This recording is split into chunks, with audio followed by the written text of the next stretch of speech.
Lady Erica sat in her room while her assistants combed her hair. At this time, another of them came in, alerting her that the Emperor had arrived.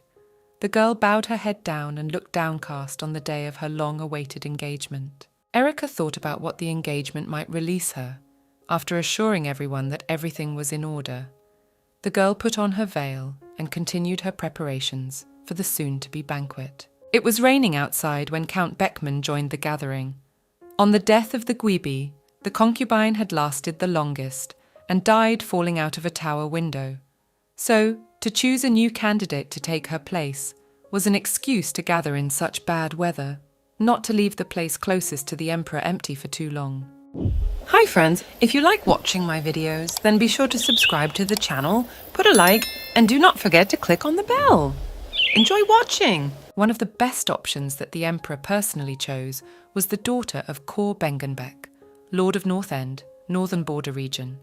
The girl had already reached the right age, but there was one nuance. Erica had a scar, and according to the people living at the time, girls with a scar bring bad luck, so there was no doubt that the Lord would agree to the engagement. Back at the castle, Aunt Julia yelled at the girl, while the assistant tried to apply ointment to Erica's scar. The blonde's cousin mocked her and her scar, along with her mother, while the maid carefully tried to do her job. As soon as it was over, Erica ran out of the room in tears because of her aunt's reproaches.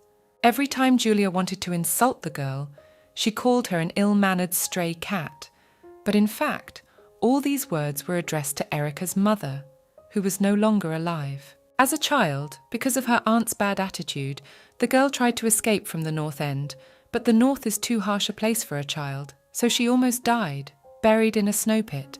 She managed to escape. After that, Erica did not make an attempt to escape, but every time she dreamed of the warm South, a beautiful golden castle by the sea, and a young man sitting on a throne in the middle of the castle. As the girl lay daydreaming on her bed, a maid entered the room, alerting her that the master had arrived at the manor and was calling her daughter in to speak. Her father rarely called Erica to talk, so she was surprised. Upon entering the room, the girl noticed that the master had a strange expression on his face. It meant that something had obviously happened. The man greeted the girl and warned her that her marriage had already been decided, and she should start preparing for the engagement. Erica couldn't believe that the engagement had already been confirmed, and her fiancé would be an emperor from the greatest family on the entire continent, the ruler of Lancia, Karl Lakin. Melinda, Erica's assistant, was reassuring the girl before the approaching engagement. The bride was afraid of what would happen outside the walls of the North End. In fact, she was afraid not of marriage, but of the emperor's reaction to her scar. And because of it, she would tarnish the name of the imperial family and not live up to her father's expectations. But despite this, Erica was determined to overcome her fear. At night, the blonde had a nightmare where she found herself in a burning building and tried to get out of there or call for help. But when she saw the exit, she ran towards it, fell, tripped over her own foot, and could not get out. Erica woke up in tears, thought about her dream, and looked out the window. Their garden had changed a lot for the better in such a short time. Thought again about the engagement and how she shouldn't let her father down for the sake of their position in society. The day of the engagement came. The girl put on her beautiful white dress, but she looked miserable in front of the guests present, and her father did not even look in her direction. The heroine noticed grapes on the table, a southern fruit that doesn't grow in her area, so she fearfully decided to try them, at which time she was called out, saying that the emperor had already arrived for the celebration. The boy took the bride's hand, which made her feel painful. Tears came to her eyes. Erica met Karl's eyes. The thought that the emperor looked quite scary, and his eyes reminded her of her nightmares flashed through her mind.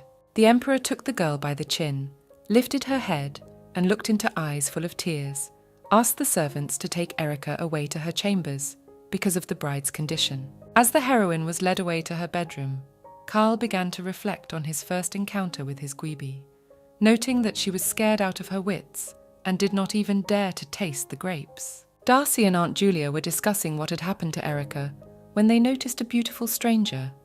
Britta, daughter of the warden of the Leon fortress in the north, she was on close terms with the emperor. Judging from the girl's appearance, one got the impression that she was stupid, So the woman decided that they could take advantage of her position in front of Carl to achieve their goals. Erica sat in her chambers, still shaking from what had happened. Melinda knocked on her door to see how her packing for the move was going. While the girls were talking, Aunt Julia entered the bedroom to see her niece one last time, happy that the blonde was leaving the North End. The woman decided to scare the bride by saying that Carl had killed all his wives and Gwibi, so she should be careful with the young man by telling her the details of these cases. Erica began to deny everything her aunt had said, thinking she was lying. Julia was aware of her niece's lifelong longing for freedom and offered her one last chance to escape in the morning through the back door with all the jewelry she had been given at her engagement party to live off of for the rest of her life. The bride realized that the woman decided to deceive the emperor and put her daughter Darcy in Erica's place. But the girl decided to think about this option, because she always dreamed of being free. At night, Carl was reading a book in his bedroom when Britta knocked on his door, offering to give him a massage after a hard march to the north. For more effect, the emperor's crony closed his eyes. When the girl finished with the massage, the emperor had already fallen asleep. Julia met Britta in the hallway of the manor and talked to her about how her relationship with Carl could take a turn for the worse because of the engagement, turning her closer against her fiancé, assuring her that she could help her get rid of Erica. The aunt suggested a plan. Put His Majesty to sleep with a massage so that Darcy would earn the emperor's favour.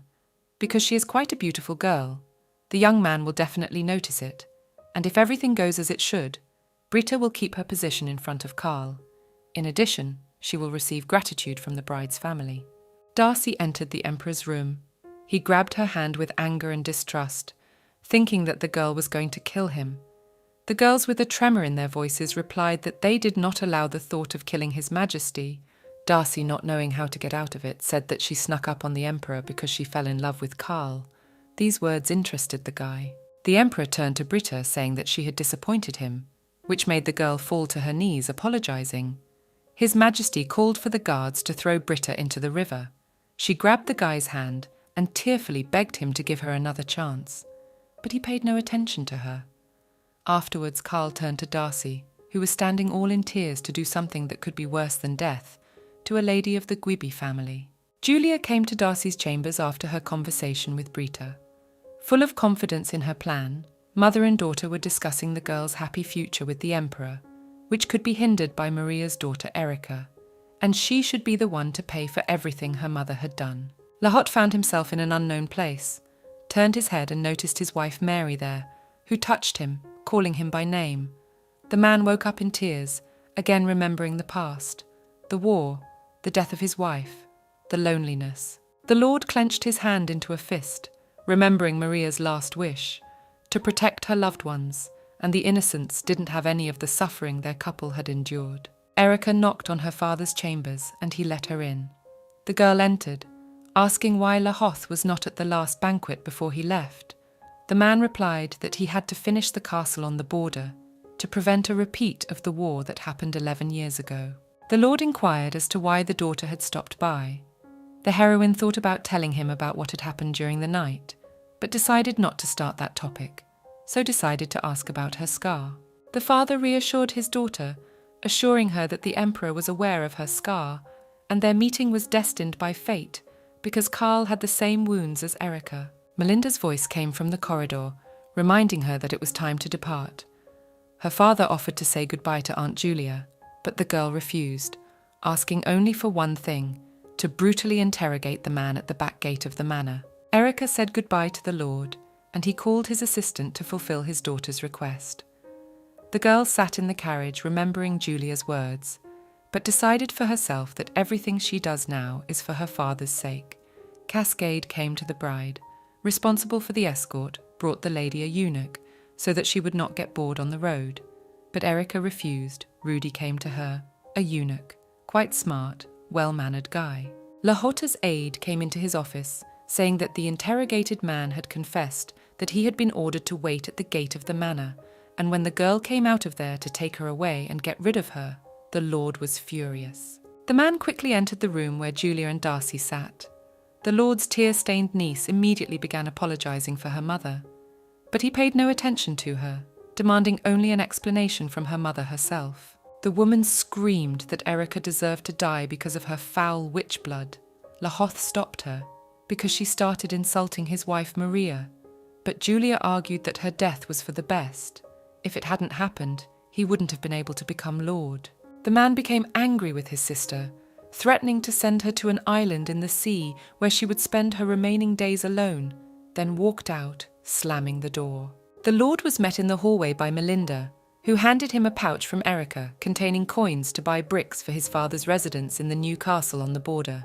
The maid reminded him that the Lord's daughter lived her life always thinking first of Lahoth's welfare, and then thinking of herself, the man cried. Erica rode in the carriage with the eunuch, assuring her that she didn't need much tutelage. She could do everything on her own. Rudy answered her in a slightly rough tone, which made the mistress anxious. Her hands trembled. In an uncertain voice, she tried to say something to brighten up the awkward pause, but it only made things worse. The carriage stopped and the guy got out, warning Erica that they would make a brief stop to feed the horses so the animals could take a little break. The lady saw in the window a lovely landscape and ducks in the distance, but Rudy suggested that they were geese rather than ducks, because the colours of their feathers differed, and to be sure of anyone's rightness, the bride suggested going to the pond where the birds lived. The eunuch objected, but the blonde did not listen to him and went out on her own, so the attendant had to run after her. The young men came to the pond, enjoying the view. Rudy pointed in the direction where a duck was seen. The guy looked closely and was frightened by what he saw. The eunuch came closer and noticed a person lying on the ground. Immediately shouted to Erica to return to the carriage. But she did not listen and continued to look at the find, seeing similar facial features. It turned out to be Britta. At this time, Emperor Karl approached them, smirked, replied that he assumed the girl would be carried further downstream, ordered her to be placed in a coffin, and sent to the warden of Lian Fortress, who was her father. Erica was scared and angry at the same time, once again convinced that her fiancé was the real devil. Melinda was reading the little mistress a book about demons, creatures that laugh in the dark, glowing with their bright red eyes. The girl was very frightened by it. Erica and Rudy were still on their way to the capital. The girl was unconscious. The eunuch wondered why she still couldn't wake up. After all, the medicine had already been drunk, and she was still weak. The girl dreamed of the same golden castle by the sea from her dream. She stood on the shore, looking out into the distance. Cascade looked into the carriage, saying that Erica had arrived in the capital, but the mistress was still unconscious. Karl noticed it, but the person in charge of the escort assumed that the girl was tired from the trip, therefore, is in such a state. Everyone tried to bring the lady to her senses, but all attempts were useless. Rudy called out the emperor when a lamp hanging on the carriage fell on him. His Majesty shouted. The boys got into a scuffle. Erica opened her eyes from the noise, but still through her sleep asked Rudy to wake her up. Karl started to get angry that his bride was calling him by a different name while he stood over her. But the eunuch distracted him by warning him that the eunuch had been assigned to escort the girl to the capital. The emperor looked at him with his scarlet, evil eyes. The attendant wondered why his Majesty had come by carriage, for this had never happened before. Rudy explained that the girl had been prescribed a medication so that she could finally sleep on the trip, but it had worked too late. The first time she had fallen unconscious, the second time she had almost fallen, and it was only on the third that she had managed to fall asleep. Karl inquired when he could see his bride conscious. He stroked Erica's head, took her chin, and lifted her face. By this time, the mistress was beginning to regain consciousness. The girl looked her fiancé in the eyes, a little afraid of him. Erica squirmed and covered herself with her hands, with pleas to stop, which scared the guy. Erica asked the emperor to stop looking at her with those eyes, which made his Majesty a little shocked because she was the first person to say such a thing to his face. Her mistress was embarrassed, and Karl crouched close to her, putting his arm around her to comfort her, but warning her that he would not forgive such words a second time, and she should be careful if the girl valued her life. Cascade offered to take Erica to the Northern Palace to get some rest after the long trip. The Emperor stared after them for a long time, thinking about her words. Rudy stood in front of the red-haired lady, head bowed, answering questions about the unknown girl. It was Claudel, the Emperor's most powerful concubine, sitting surrounded by men who showered her with compliments. She noticed Rudy and turned to him. The girl began to ask the eunuch about Erica's reaction to the found body of Britta. Considering the bride weak because of her behavior at the banquet, the guy told that when the body was transferred to the coffin, the mistress covered it with furs, and all the rest of the way, no one said a word. Claudel reached out, once again expressing her uncertainty about Erica, asked Rudy if the guy thought she was beautiful. The eunuch hesitated and replied that if the lady had asked the coachman, for example, he would have said that the lady was beautiful. But Rudy knows how beautiful Claudel is, but cannot give a clear answer. The boy reminded the lady of her promise. The girl snapped her fingers, and in her hands was a valuable long-awaited reward, a eunuch's uniform with a green collar. The colour of the collar indicates the status of the eunuch. White and yellow collar means low rank, they do housework, and green collar means belonging to the third class. Claudel praised the young man for his loyalty, and the fact that he was the only one of all the eunuchs who had tried to get closer to the Fox Cascade had found success. The concubine called Rudy closer and handed him his long-awaited new uniform. Claudel ordered the eunuch to stay by Erica's side for a while so that she could adjust to her new life in the capital. But she shouldn't forget who his real mistress was. Rudy began to think about what he should do, and there were several options in his head. The first was to watch Erica as Claudel's henchman, and at the right moment, to reveal to the concubine the weaknesses of the mistress. But if the bride was at a disadvantage, the eunuch would be there too, and it was not clear whether the mistress would help him in this situation. The second option was that the guy would have to live quietly with the mistress, quieter than water, lower than grass. But there was a chance that Rudy would eventually die and just rot somewhere in the dirt. The third option seemed the most ideal for him, not to die as a pawn of Claudel, or fade into the shadows with Erica and return to his Louise. Rudy called out to the mistress and began shouting in her face for her to get well enough to meet His Majesty before he forgot about her, warning her that enemies were waiting everywhere and there was a chance she'd just get lost in the middle of the harem. The girl looked at the eunuch with frightened eyes and said with hesitations that she preferred to be forgotten rather than executed. The boy was surprised. Rudy asked what Erica meant. She explained to the boy that she had heard that the emperor's bed was a platform for execution. The number of concubines killed exceeded dozens. The girl did not want to be part of that number at all. The eunuch tried to calm the bride, but the attempts were useless. So he cancelled today's service for her and recommended a maid, although he was expressly forbidden to do so. After the death of the emperor, Karl Larkin was forced to ascend the throne at the age of 20 and, along with experienced politicians, made invaluable contributions to the shaping of the country. But the new policy was no different from the war.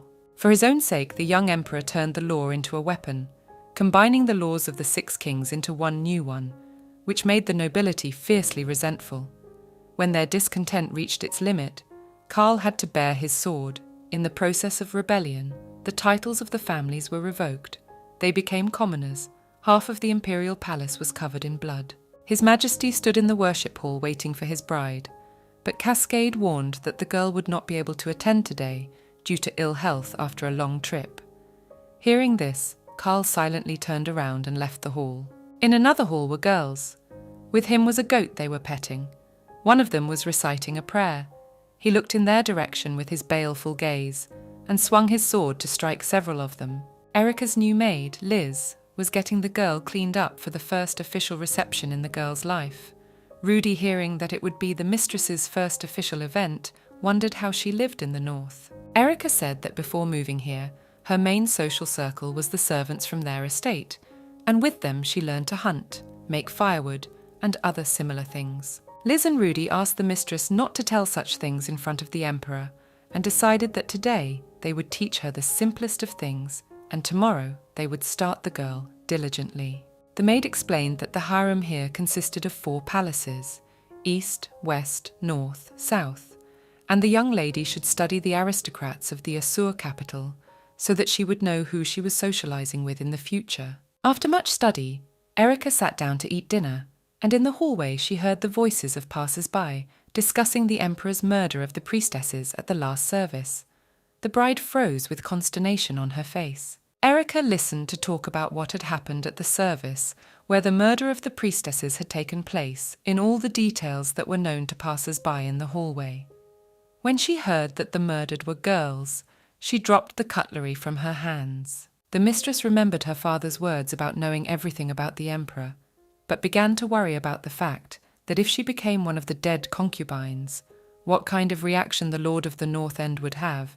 She must not let her death at the hands of Karl happen. Erica got up from the table and told her maid that she wanted to take a bath. Liz suspected something wrong when she saw that the girl hadn't even touched her dinner. The girl started to help mistress with washing, but the bride asked to be left alone, assuring her that she could handle it on her own. Erica's next day started with classes. This time she was learning how to walk, stand, and hold her face properly. Mistress felt like a puppet and was sure she couldn't cope, so Liz suggested switching to a ballroom dancing class. The heroine tried her best, but not all attempts to walk across the room were unsuccessful, which made the girl cry. Upset that she wouldn't be able to live up to the hopes of her beloved father, Liz sat down to comfort mistress. At that moment, Rudy entered the room. The eunuch came to the girls to warn Erica of an invitation to a tea party from Mistress Ludinia of the Western Palace. The concubine became flustered at the news and replied that she would not be going because she did not think she was ready for such an event. Liz ordered the guy to send the email back and offered to finish the class for today. Erica was immensely grateful for this solution to the problems. Karl received a letter as he sat in his study drinking wine. It stated that the Lord of the North End had led the Rangers, along with the knights of the families of the North, and travelled to Lian Fortress. The councillor who brought the notice wondered why lead an army with such a force to the fortress if there were no troops in Lian.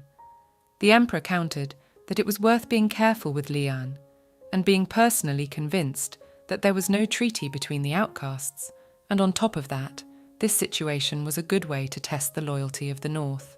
After a short consideration, Karl turned his attention to the wine he didn't quite like, and asked where it was from. The councillor told him it was from Mount Corvo, which was considered one of the best producers of wine. This made the emperor wonder if there were better drinks in his cellars. His Majesty rose from his chair and began to get ready for somewhere. His assistant offered him to wear a brooch with a rose, but he stopped him, choosing a piece of jewellery with a brush of grapes, while it was attached to the cape. The man asked where the emperor was going. Karl was going to visit the Northern Palace. Rudy and Erica went for a walk in the garden. The eunuch was worried about mistress because of her fall in ballroom dancing class. She confirmed that she was fine, and there was no need to worry. She said she was willing to fall 100 more times, so that she could have free time to walk as often as possible. The heroine noticed that this place had not been tended to for a long time, because in many places there was moss, cobwebs, and in general, it did not look very well maintained.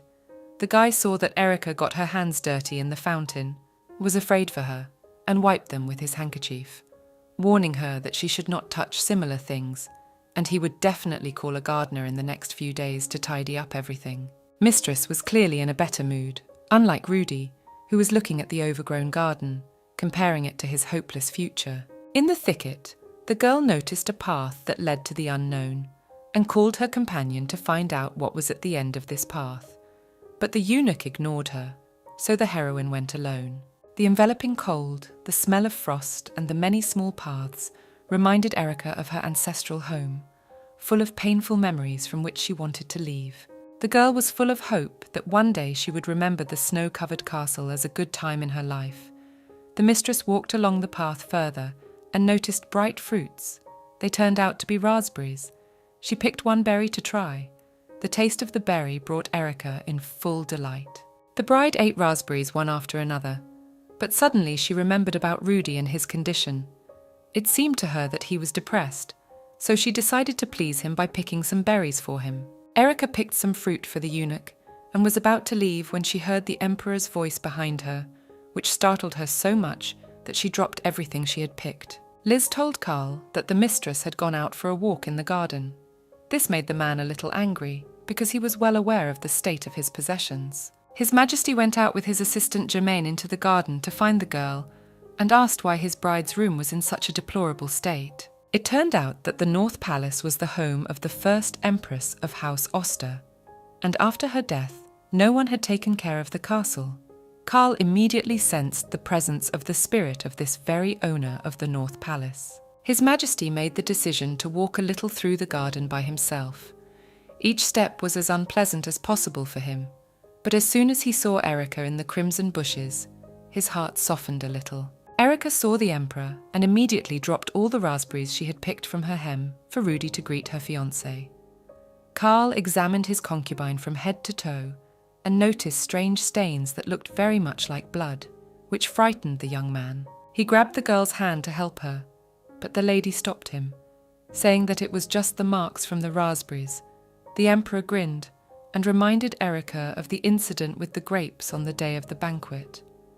On the occasion of their engagement, the girl was embarrassed and trembling with excitement, apologized for both situations. Karl asked the girl to come closer to him, but she didn't understand what he wanted from her, so remained standing still. The guy couldn't stand it and lifted her up in his arms, then put her in front of him. As soon as Erica's feet touched the ground, she thanked her fiancé for his help.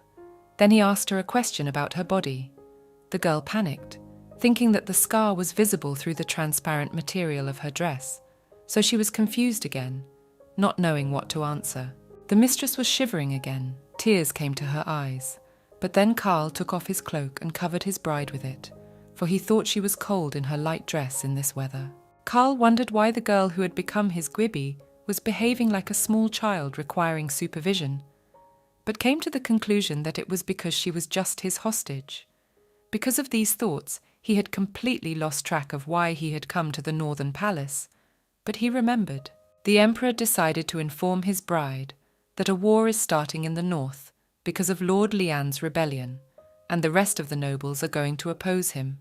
But even so, the battle won't be long, because Lord Lian's troops are much weaker than his opponents. The girl fell into a stupor, trembling again with fear for her father and her home. His Majesty didn't like her reaction. He concluded that he shouldn't have told his concubine that. Karl lifted his bride in his arms to lead her out of the grave garden. This embarrassed the girl so much that she accidentally hit him on the head, and to leave as soon as possible the Emperor wanted to leave because he didn't like the place. He made a decision that he would give orders to tear the place down as soon as possible. Rudy was scared because Erica had been gone too long. When she returned, he was trying to find out if something bad had happened. Liz offered to call a healer while Mistress was getting cleaned up because she too had noticed the raspberry stain. The concubine sent her assistants to bed, assuring them that everything was fine. In the bathroom, the maid immediately decided to launder the nightie from the berry stains, and the eunuch still couldn't calm down because His Majesty's face seemed rather angry. Claudel was displeased when she learned of the Emperor's trip to the Northern Palace, for only Erica lived there, and she wondered what he was visiting his bride for. One of the concubine's assistants suggested calling the eunuch to find out the details of the meeting, to which she readily agreed. Rudy went into the room, where Claudel was already waiting for him. She decided to remind him who his mistress was, and who had given him, a simple eunuch, a green collar. The girl tried to elicit from Rudy all the motives for the Emperor's trip to the Northern Palace, but he didn't know all the details, so Claudel ordered Selene, her maid, to hit the guy to help him remember. The eunuch said that the mistress has been feeling unwell lately, so the Emperor came to check on her, walked with her briefly, and left soon after. But he is not aware of the whole situation. The concubine didn't believe a word Rudy said and ordered Selene to hit him again, to which the maid refused, recalling the benefits for concubines from the Emperor if the girls were involved in political affairs, and Erica's father was on a campaign just at that moment. So the eunuch's words made sense. The boy tried once more to make his mistress believe a single word he said. Finally, the girl took pity, apologized to him, and threw the bag of coins. Rudy was walking through the castle grounds thinking about what had happened. Out of anger, he slammed his head against the fence wall and promised that he would repay his debt to Claudel. Erica woke up to the bright sunlight that was streaming into her room through the window. She got out of bed and noticed the very same brooch with a grape brush on the shelf, making sure that what had happened during the night was not a dream. The mistress left the bedroom, surprised to see that all the maids of the northern castle had started cleaning. The cloth from the furniture had been removed, and the most important thing was that she couldn't find her luggage, which scared her a lot. The girl thought she was being kicked out of the castle back home. Rudy called out to Erica, noting that she had woken up too late today, and suggested she come with him.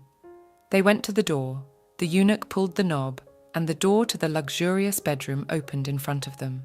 This luxuriously renovated room was called the Celestial Room. It had been built a long time ago, and the former emperor had given it to his favourite dancer, after which his favourite concubines began to move in. Now it was Erica's turn to live here. Suddenly, the other maids knocked with trays that were full of food. Among all these delicious dishes was a raspberry pie. Mistress immediately realised from whom all these gifts were from. Erica lay in her bed with tears in her eyes, thinking about the whole situation with her scar and what the emperor's reaction would be. At that time, Rudy entered the bedroom. The eunuch noticed the mistress's sad look, to which she replied that she was disappointed with the torn dress due to the ballroom dancing lesson. He reassured her by offering to sew a new one. Liz came into the room with a jar in her hands where the snail lived and suggested that Erica feed it new leaves.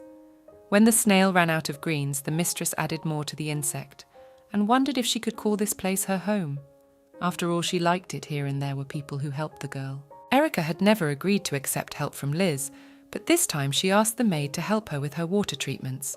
The girl took a bath and talked to the maid, feeling very safe and secure. She wanted to enjoy this moment. Mistress asked Liz to send back those sent by the emperor when they were done, to lock up all rooms that would not be used, and to return any jewellery that had been donated to the emperor. The maid spoke of the girl becoming a gweeby, but the date of the ceremony had not yet been set, and so she should learn to behave appropriately in society with the other concubines as soon as possible, especially when she would have to go to thank the emperor. Erica was terrified of having to face His Majesty again, and went underwater in the bathtub, remembering all the situations that had happened in her meetings with Karl, and admitted to herself that she didn't want to see him again. Liz wondered how a girl from a family of aristocrats could be so simple. After all, others from similar families have self-confidence and hold themselves calmly in front of the emperor. So in order not to worry about the mistress, the maid promised to think of a way to help her. In the semi-darkened room, Claudel was trying to elicit all the details of Erica and Karl's life from the maids who were helping with the cleaning in the northern palace. The concubine ordered Selene to once again hit the helpers, to which one of the girls, almost screaming, decided to tell about Liz's laundry last night. Claudel wondered why she personally would be doing laundry at a time like this. One of the maids suggested that she might be hiding something. The girl stepped on the narrator's hand, then told her to go on with her life. She had tears coming out from the pain. The assistant said that she had helped her pour vinegar into the basin, and then Liz had left. But she noticed that there was a white garment that looked like a nightgown with a red stain on it that looked like blood, so it made sense why the emperor had given Erica the northern palace. After these words, Claudel felt bad. Selena helped her not to fall down and ordered her to get rid of those two maids. After that, she started to reassure her mistress that the gweeby was in no way comparable to the concubine, and she would always be the best for His Majesty. If anything happened, they would get rid of her as before. Erica was led to the shrine of the goddess, the whitewashed building where the emperor's services are held. There were many different inscriptions on one of the pillars. Liz told her that it was a wishing pillar. After the story, the lady folded her hands, closed her eyes, and began to wish for the well-being of her father and all the troops of the north, so that no one would be harmed during the war. Just then, the girl was called by Rudy, warning her that the service was about to begin. As soon as she finished her prayer, she went to the hall. Liz brushed Erica's beautiful golden hair, advising that it was worth attending the service if the girl didn't want to thank the emperor in person. Since this was her first service, mere presence would suffice. The service is dedicated to the arrival of spring, so the emperor and the aristocrats will have to go around the nearby farmland, so it won't be a long process. Rudy accompanied Erica to her first reception, as long as the young man went quietly. Then the girl begged the goddess to prevent her from meeting His Majesty face to face. The eunuch laughed at the mistress, saying that the goddess would never fulfill her wishes because she valued the peace and harmony of the couple. They came to a flower bed.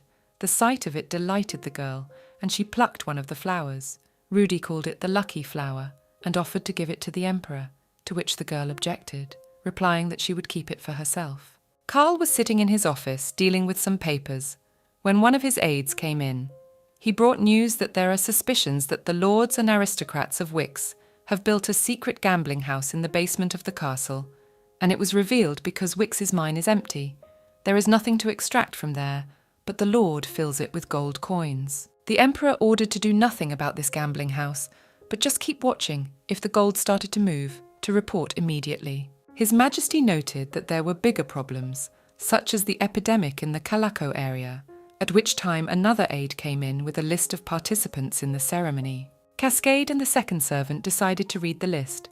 Noticing Erica on the guest list, everyone was surprised, especially the emperor, for they all knew it was her first time out. It was time to go out to worship. There were many nobles gathered at the event.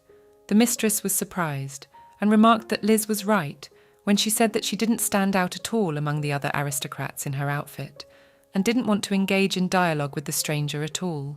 Rudy, together with his concubine, sat down in their seat. The eunuch began to tell of Mistress Ludenia of the Western Palace, from whom the girl had received an invitation to tea, and next to her sat Lebra of Rubital. Bells rang to warn of the beginning of the service. The emperor appeared. Cascade bowed to him. A mysterious wooden box stood before His Majesty. All present bowed their heads. Erica, finding the right moment, decided to take a closer look at what was going on. No sooner had the girl stretched her neck out to examine the box, almost immediately Karl noticed her. His gaze startled the girl again. Erica felt sick to her stomach, causing a cold sweat to cover her face. Rudy turned his attention to her, but the girl said she was fine. Torches were lit around the wooden box.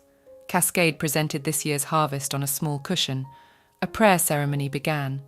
Karl took nature's gifts and threw them into the fire. Then it was over. After the ceremony was over, the emperor spoke to the aristocrats, Erica watching from afar. The concubine heard a nagging voice not far from her. Turning her head, the girl saw two old women, one of whom was actively swearing at everything around her. The bride rushed to the two grandmothers to offer them her help, to which the women willingly agreed. The old lady noted that she had never seen the young lady here, so she wondered where she was from. Only the girl was about to answer as the lady offered to guess her family. Based only on Erica's appearance, the woman guessed where the girl came from, which surprised the bride. While the heroine was talking to the old lady, she noticed how the emperor was leaving. One of His Majesty's aides approached the ladies to deliver a message from Karl. Much to Lady Mavrinth's surprise, the lad explained that Erica was the emperor's bride, to which the old lady was even more surprised. The assistant offered the concubine to convey through him what she wanted to say to the emperor. After this phrase, the girl took out a letter from her pocket, taking the message the guy left. Lady Mavrinth expressed aloud her surprise at the fact that she was the very bride of His Majesty, and Karl received the letter and read it with pleasure. The old lady's friend had called her, so she had to leave. She offered Erica her help, which, if anything, she could get at the Southern Palace, where Lady Mavrinth lived. Rudy approached the bride, telling her who the two ladies were. These women turned out to be the mothers of Kalia and Shanant, the mothers of the lords of those places. The eunuch believed that one day Erica could become one of them. The bride laughed at the thought, but she looked behind Rudy's back and was startled, for not far from them stood the emperor, glaring menacingly at some girl. The stranger fell to her knees. The heroine stammered, trying to say something to the eunuch. The girl sat on her knees with tears in her eyes, the others around her laughing at her. Erica tugged at Rudy's sleeve, asking him to leave, but the eunuch refused, reasoning that leaving right now would equate to condemning the emperor's actions. The stranger was lifted from the ground to be led away, but she broke free from the hands of the guards to apologize to His Majesty, to which the latter shouted in her face to leave as quickly as possible. Karl punched the girl, causing her to take a step back and try to remove herself from there to pass. She yelled at Erica, shoving her shoulder. The emperor noticed this and ordered the girl to stop. She turned around, all shaking with fear, begging for pity on her. The guy paid no heed to her words, only ordered her ankle to be chopped off. The guilty girl couldn't believe it, tried to run up to the emperor. Erica looked at all this. She too had tears in her eyes. She was just thinking about the opportune moment to leave. His Majesty approached the bride with a request to open her palms. She obeyed with trembling in her fingers, and dropped the flower she had picked earlier in the flower bed. Carl bent down and picked up the flower, with the words that he should have given it to her instead of the note. But Erica replied that the flower was not meant for him, and asked for it back. The boy looked at her, ordering her to follow him. The girl obediently followed, thinking of Rudy, who was left standing among the crowd. While the pair walked to the appointed place, the Emperor decided to talk about Sierra. Erica had tears coming to her eyes. After the end of the Age of the Gods, the sun goddess returned to the heavens, ordering 100 priests to build a temple that would carry her voice for tens of thousands of years. But the goddess's handmaiden, Sierra, was left to wander the continent for the rest of her life, looking for a place where the goddess could be famous for 10,000 years. That's how Sierra found this place. Making a promise was a very simple thing to do, but keeping it was the hardest thing to do. After finishing the story, the Emperor turned to his bride, bellowed that she should not test his patience and keep her promise not only in words, but also in actions. The girl shrank back. One of the eunuchs wanted to help His Majesty but made a mistake. He received a punch in the jaw, instantly falling to the floor. Carl looked at the guy with crazy eyes. Erica covered her mouth in surprise not to make unnecessary sounds. There was only one thought in her head. He is crazy. In such a short time, the Emperor ordered the leg of the most beautiful concubine he had previously cherished to be chopped off, and a little later struck a eunuch, just for dropping a piece of jewelry. Carl beckoned to Erica to do something herself and turned to the window. The bride stood in utter bewilderment. Cascade whispered in her ear to unbuckle her belt. The girl had seen it only once in her life, and that in a distant childhood, so she tried her best to figure it out on her own. During unsuccessful attempts, the bride angered the Emperor. He turned to her and shouted orders to stop doing it. Erica was no less angry, but did not say anything out loud, but only showed it with her facial expression, which made His Majesty even more mad, not knowing what to do with the concubine. Carl just let her go, to which the girl was very happy, bowed, and tried to get away from there as soon as possible. The boy still could not restrain his anger, but the sight of the fallen flower, which he took from Erica, helped to calm down a little, and for himself, Carl decided that no matter what, the girl must live, at least until the war in the north is over. Cascade asked what he should do with the flower, to which His Majesty asked him to leave it somewhere with him. The servant offered to leave the flower in the hero's bedroom, but was very surprised that the Emperor kept the gift, rather than asking him to throw it away, or not do it himself. In the hallway, one of the concubines found the very note that Erica had written to her fiancé, laughing at her handwriting, thinking that the eunuchs under her care wrote much better than a girl from an aristocratic family. The eunuch noticed the girl, and as soon as she left, picked up the note, confirming her thoughts, thinking that the bride must have gotten a kick out of the fact that the Emperor's thoughts were almost impossible to predict. Cascade put the flower in a vase and continued to work onward. Erica went out for a walk in the garden, where she was called by Rudy. The girl looked at him and, upset about the recent incident, decided to ignore the guy, even though he was not guilty of anything. The eunuch wanted to know how the mistress was feeling, but the concubine was not in the mood to talk to him, so she waved him off, saying that everything was fine, and hurried away, which upset him. A lot of nobles gathered in the square to welcome Claudel and the Emperor, but together with them, they brought a crocodile, and not everyone knew what kind of animal it was, so they thought it was a dragon and were frightened. The concubine asked His Majesty to look into the eyes of the beast. With the question whether the crocodile guesses that he has been caught, Carl replied that not rather, he does not realize this thing, for he has a majestic look. Unexpectedly, Claudel asked a question about Ludendia, the girl who had her ankle chopped off, who was said to have lost her mind, screaming around the clock and cursing everyone in the world. The concubine was not upset by this. She only made sure that she was destined to do so, because she had committed many misdemeanors. One of them was the murder of Alicia of Mirza, who was a very kind and good dancer. Often this girl danced on the railing of the terrace, which pleased the Emperor, but according to him, he did not remember this lady at all. Claudel told of Alicia falling from that very railing, breaking her spine and dying after 3 days of excruciating pain. His Majesty's heart trembled. The concubine seized the moment and tried to take his hand. The girl thought it was very strange that an acrobat who could safely dance on a rope had fallen off the railing where she could safely sit. So she checked Alicia's wine, where she found a paralyzing drug that can make you lose your mind for a moment. Such effective substances are only made by maidenmanhwa gypsies. The emperor listened thoughtfully to Claudel's story. She concluded that Ludenia had brought the very poisoned wine to Alicia and finished speaking. The image of Alicia surfaced in Karl's mind, which made him frightened, grabbed his head, and ordered Ludenia to be hanged. After a few seconds, the emperor remembered how the dancer had died, so ordered that the girl be kept off opium for 3 days and hanged on the very terrace from which Alicia had fallen. Claudel smirked, obeying the order. An image of Erica surfaced in Karl's mind. He said out loud that she didn't like him, which caught the concubine's attention. His Majesty asked her what she would do if someone constantly pestered her.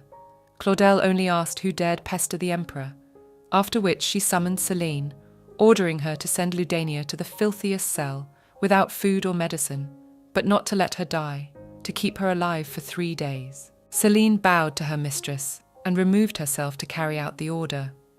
At this time, the concubine pondered the emperor's words, promising herself that if anyone pestered him, she was prepared to torture that person to the point of horror. Karl rose from his seat, asking how Ludenia was able to get such a drug, because it was expensive and difficult to obtain because of its properties, to which Claudel replied that such details were unknown to her. The sun was beginning to set. The concubine was about to leave when she met the girl with a beautiful piece of jewellery, complimenting her on the diamond in it. The lady thanked Claudel, telling her that a merchant from Jer had given it to her. The concubine was surprised. This very trader was Claudel's father. The girl said that he had offered to stay in Jera, but he was too old for her, whereupon she reflected that if the man had been 10 years younger, she would have been a concubine's stepmother. Claudel started to get angry. She decided that since Ludenia was no longer with her, it was worth getting rid of her because this girl knew too much. The concubine recalled a situation where the perpetrator had approached her and excitedly assured her that she would do anything to wash away the insult she had received. Claudel resented the fact that people like her often pretended to obey, but kept looking for a moment to stab her in the back. After that thought, her gaze fell on the cage with the crocodile. The girl grinned, turning around to get out of there. Her head was still full of thoughts. She remembered the words the emperor had said that afternoon about this animal, objecting with the fact that dignity and greatness was the lot of only the strong, not inferior animals. Erica sat in front of the dressing table, while Liz brushed her hair, saying that if it pleased her soul, she could punish Rudy. The girl inquired how she could do that. The maid explained that she could blame him for disappointing her at a critical time, or simply say that she didn't like the eunuch. Mistress clutched the dress in her hands, repeating that it wasn't his fault and anyone would have done the same thing in that situation. Rudy sat on his knees in front of Erica's bedroom door, tears coming to his eyes. The girl continued her monologue. She wondered why things were different here than at home in Spatala. Even if Aunt Julia would abuse someone, it would never come to murder, but Aunt Julia only held a stick. But here people hold swords, and whatever a person holds will be used as a weapon. Liz replied to the mistress that if she had nothing before, now, as the emperor's bride, Erica would have a sword that everyone would fear once she became a Gwibby. In the emperor's bathroom, the space was filled with steam from the hot water, when he had already put on his robe after long water treatments. His Majesty always took a bath for a couple hours after banquets, or socializing with his concubines, scrubbing everything personally with a brush. Some thought he might be misophobic. As soon as the emperor entered his bedroom, where the aide was tidying up, he asked why the flower had wilted so quickly, to which he received the answer that cut flowers did not live long, and if he was not satisfied he could put it away to fetch a new one. Karl sat in his chair looking at the flower, told himself it was worth getting rid of such a habit, then asked Cascade for the papers. Liz walked into the library where she noticed Erica knitting something enthusiastically, saw the pattern that was on the table, and immediately realized that she was trying to repeat it. The concubine greeted the maid and asked what was the strange expression on her face, to which the woman only asked where she had found the pattern. The mistress cheerfully replied that the napkin was in the basket of yarn, but it was too complicated to knit, and the girl was afraid she might mess it up and apologized to the owner in advance. Liz said that the owner would be very happy for Erica to improve her skills, but the example she took was too complicated for her, and she should look for something simpler, and the best solution for her would be a knitting mentor. The bride was surprised. The maid went on to say that it would be difficult to please His Majesty with what she had learned from the only maid. For what had happened at the ceremony, she considered her fault too. Erica immediately began to deny Liz's words, claiming that neither she nor Rudy were to blame for the situation, and that the only one to blame was the Emperor, because none of those killed deserved to die. But in the north, only the guilty were killed. The maid shouted at the mistress to stop accusing His Majesty before anyone heard what she said, for if anyone found out about it, she could get in trouble. The girl knew it very well, and continued to say that the north and this place were completely different things. After this phrase, on the faces of both ladies read sadness. Liz has decided that Erica wants to elope, but why does the Lord of the North End agree with the wedding? As it's obvious the girl is totally unsuited to this place. She needs peace and quiet. Mistress spoke of going too far to stop, so she would try not to stand out. The maid took her hand to support her. Her face was sad. Liz began the story of her childhood. The lady was born on the outskirts of Assur. She roamed the streets barefoot by day and spent her nights in an alcove under the stairs of the tavern where she worked. In winter, the girl's hands and feet froze to frostbite. There was no food at all, so she had to scrounge for scraps, though she worked in the tavern near where she slept. But she didn't get a penny, not even a wage. But despite that, Liz tried to learn everything she saw, because at any moment she could lose what she had. Tears came to Erica's eyes because of the maid's story. She tried to support the lady, but she didn't accept her words, assuring her that everything was fine. The mistress talked about how she also missed the north, but didn't want to go back, and no matter what, together the girls would cope with all the difficulties. Erica thanked Liz for her support and hugged her tightly. At the same time, Rudy entered the room with an invitation to a meal for the mistress from the Emperor, and the girls immediately began to choose an outfit for the meeting and decided on a soft blue dress with a yellow jabot. Liz wished the mistress a good journey to the water garden where the meal would be held and warned her that Rudy would be her escort. The bride said she shouldn't have sent the eunuch with her as she could manage on her own, but the maid replied that it would be much safer that way, and then they left. The water garden was beautiful. There were fountains everywhere and beautiful flower beds growing. Everything was green. Rudy and Erica walked silently to the gazebo where the Emperor was already waiting for them. His Majesty immediately noted that the girl was late and suggested that it might be because she took too long to choose what to wear, then compared her dress to pajamas. The girl didn't like it. She thought his words were too rude, but after a couple of seconds her attention shifted to the nature around her. She felt more comfortable here than elsewhere. The Emperor continued his thought, joking that Erica would be more suited to a church than a dinner table right now, and suggested sending a concubine to a convent to distribute bread to the suffering or join those making pilgrimages to the Western continent. The mistress looked at Carl in surprise, and then he offered her to leave, but she refused.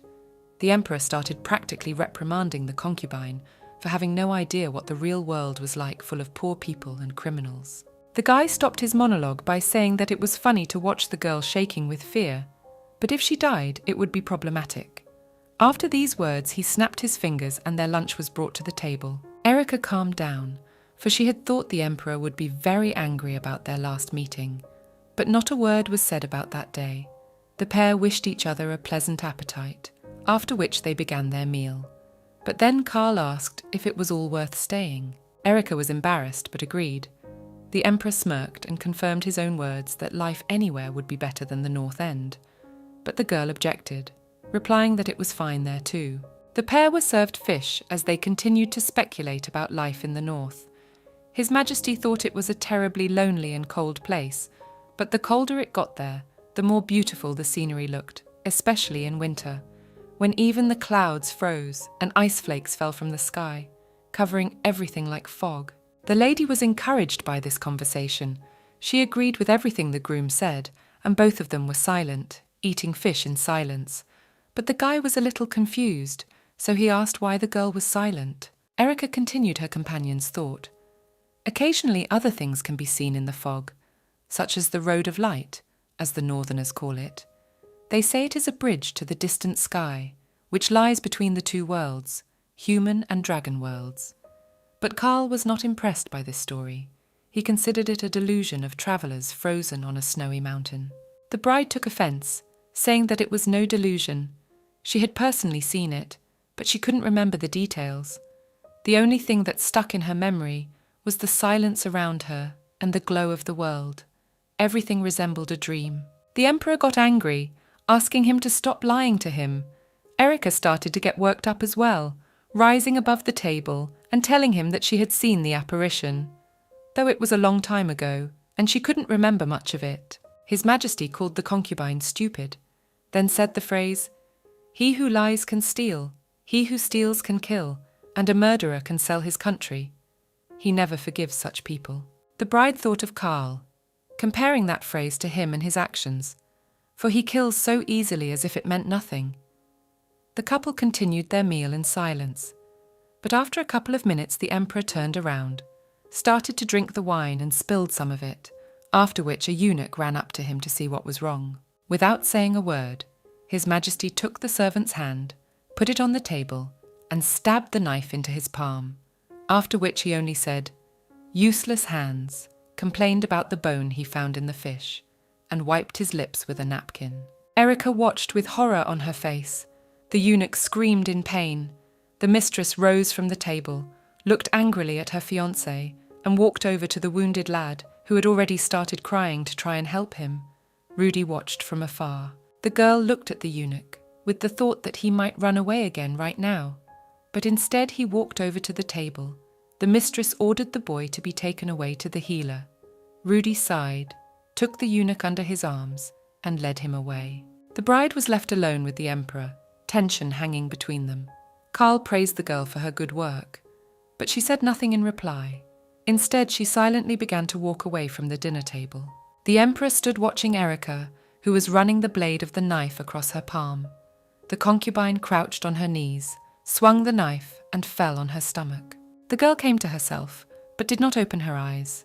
It seemed to her that she was lying on something pleasant, that smelled of lavender, reminding soft, just-washed linen, because of which she did not want to wake up at all. The emperor noticed that Erika had woken up, so suggested that she walk on her own. After these words, she opened her eyes and screamed. Karl laughed at his bride, remembering that this was the third time he was carrying her in his arms, and she was still frightened by these moments, again thinking the concubine was stupid. His Majesty noted that it was the first time he had ever seen a girl faint, still and long afterward, and before her, no man had dared to sniffle in a lad's arms. Erika continued to sit in the emperor's arms as he carried her to the bedroom. At the entrance to the chambers, they were greeted with a bow by Liz. Karl entered the room and laid his bride as gently as possible on the bed. They looked into each other's eyes, after which His Majesty reminded his concubine of his thanks. The girl thanked him with words and closed her eyes to get some rest, but Karl apparently wasn't going to leave, so she looked toward the door where Liz was standing, and with one look asked for her help. The emperor leaned closer to his concubine, asking if she was afraid of him. But Erika began to deny the thought. Karl called the bride stupid again, took her cheeks, and continued his thought that you could tell by her face. Erika tried to defend herself by reproaching her fiancé for constantly insulting her, but he replied that all his words would not compare to what the girl had done today when she tried to help the eunuch. He threatened that he would cut his throat in front of her, and asked her what she would do in such a situation. Karl continued to threaten that if she defended the butler one more time, he would do something to her. At this time, he squeezed her cheeks with his hand. Erika continued to lie on the bed. Tears came to her eyes. She told the emperor that her cheeks hurt a lot from his hands, so he immediately let her go. The girl sat up, grabbed her face with her hands, and continued to cry. A small bloodstain showed on her lips. His Majesty noticed this and was a little frightened, for he only lightly touched Erika, comparing her to paper. The emperor shouted to the servants to call for a healer. The tears in the bride's eyes wouldn't stop. The guy yelled at her to get the concubine to look at him. Erika cried and wondered why he didn't realize how rude he was being. After those words, Liz entered the room, alerting her that the healer had arrived. The doctor went over to the girl to examine her and gave her some advice, but Karl wasn't satisfied with that. He demanded that the healer examine the wound more closely and on automatic he grabbed Erika's cheeks again. She yelled at him that it hurt her and bit her finger. The emperor began to scold the girl. The bride sat all in tears. The guy threatened that everything that she did now will regret in a while, and then left the bedroom. Erika immediately realized that this situation would not go away. But nevertheless, after his departure, it was much calmer. Even the events at the table today did not leave such an imprint. With these thoughts, the girl decided to lie down to rest. But she had no idea that this was a sign of the approaching end of the quiet court life. The dark-haired boy stood looking at the back of the leader.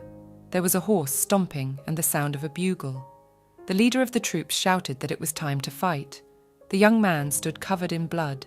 His trembling hand clenched into a fist. The other palm clenched a sword. He turned his head in the direction where he noticed the dead man, his eyes filled with anger. A frightened Karl rose from the bed, trying to recover from the nightmare. He coughed, causing a eunuch to run up to him to offer him a glass of water or any other help. The emperor did not answer anything, but only drew his sword, swung it, and his face was decorated with bloodstains. Cascade looked into the bedroom. His Majesty asked to bring him something stronger instead of water. Hearing the request, the eunuch left. The guy continued to sit on the bed, exhaling and clutching the blanket in his hands, his eyes filled with tears. Karl stood in the middle of the battlefield, all stained with the blood of his enemies. Looking off into the distance, he turned around and started to approach someone, and ordered the lowlife to stand up. Erika was blinded by the bright sunlight from the bedroom window. Rudy was standing in the room pulling the curtains open. The girl sat down on the bed. The eunuch noticed that something was wrong and inquired. In his opinion, the mistress did not look good. He offered to pull the curtains back, to which he received the reply that everything was fine. The concubine continued to sit on the bed and cried. Rudy crouched down beside her and wiped the tears from her cheek, then began to blame himself for daring to touch his mistress without her permission. Erika thanked the guy. He looked at her, his face flushed. The bride was embarrassed, and to avoid embarrassment said that she would get up to prepare for the class. But Rudy stopped her, warning her that in the morning she could rest, and in the afternoon she would have a spelling class, which pleased the young lady. Liz entered the room with a laundry basket and noticed the eunuch with a flushed face. She tried to talk to him, but the guy was too confused, which was uncharacteristic of him. The maid inquired what the mistress was busy with, informing her that His Majesty had appointed an audience. The eunuch asked fearfully what was the matter, but no one knew anything. Erika sat in front of the dressing table as Liz brushed her hair, preparing her for her meeting with the emperor. The girl thought it was time for her to prepare for death. The maid tried to calm the mistress, but she continued her monologue that maybe she had overdone it. But in any case, she should forget about a quiet life, and it was more likely that her last dream was a prophetic one. The concubine was silent, but in her head she didn't finish thinking about why she had been called and what she was going to do. Liz finished with her hair. The girl lay down on the table and sighed when a knock was heard on the door. An unknown man entered the bedroom with an offer to escort Erika. The maid wished mistress a good journey, whereupon she set off. As soon as they arrived at the place and got out of the carriage, the emperor's envoy warned that they would have to walk due to the fact that His Majesty had invited the girl outside the outer walls. Erika looked at the place where they arrived and noticed a large number of steps. The young people approached the gate, where the guards were waiting for them. The stranger said something and showed them, after which they were let through. The bride was upset because she saw the distance she would have to cover in heels, but she was more impressed by the grandeur of the fortress. The attendant began to tell the young lady that this road was specially for the emperor's concubines, and it used to be freely accessible, but now it could only be used by His Majesty's consorts, who had been chosen personally, so there was not a soul here. The place where Karl lived was called the Lion Tower, and he spent most of his time in the second palace. Erika kept thinking about how badly her feet hurt, and she wanted to rest. She decided that next time she would wear more comfortable shoes. Almost approaching the palace, the concubine took a step, but couldn't hold on and almost fell. She was saved only by Rudy, who was standing next to her. He warned her to be careful. His face looked more serious than ever. The bride looked at him, concluding that the eunuch didn't want to see the emperor either, because no one had any good memories associated with him. Walking down the corridor of the fortress, Erica kept holding on to Rudy all the time because her legs were whining mercilessly. When they entered His Majesty's office, he was standing at the window reading some document. Carl heard voices behind him and turned back to the visitors, noting that the girl was once again late, for she had been expected for breakfast and had not arrived until afternoon. Erica apologized and sat down on the chair next to her. She could read the pain in the heroine's face.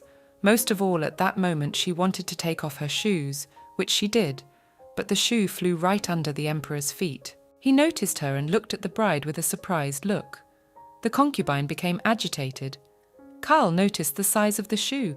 It seemed too small to him, then picked up the shoe from the floor, walked over to the girl to put it back on, grumbling that the place where she was not suitable for going barefoot. Erica handed him her foot, which was blistered, and shared her opinion that the shoes were most likely not the right size.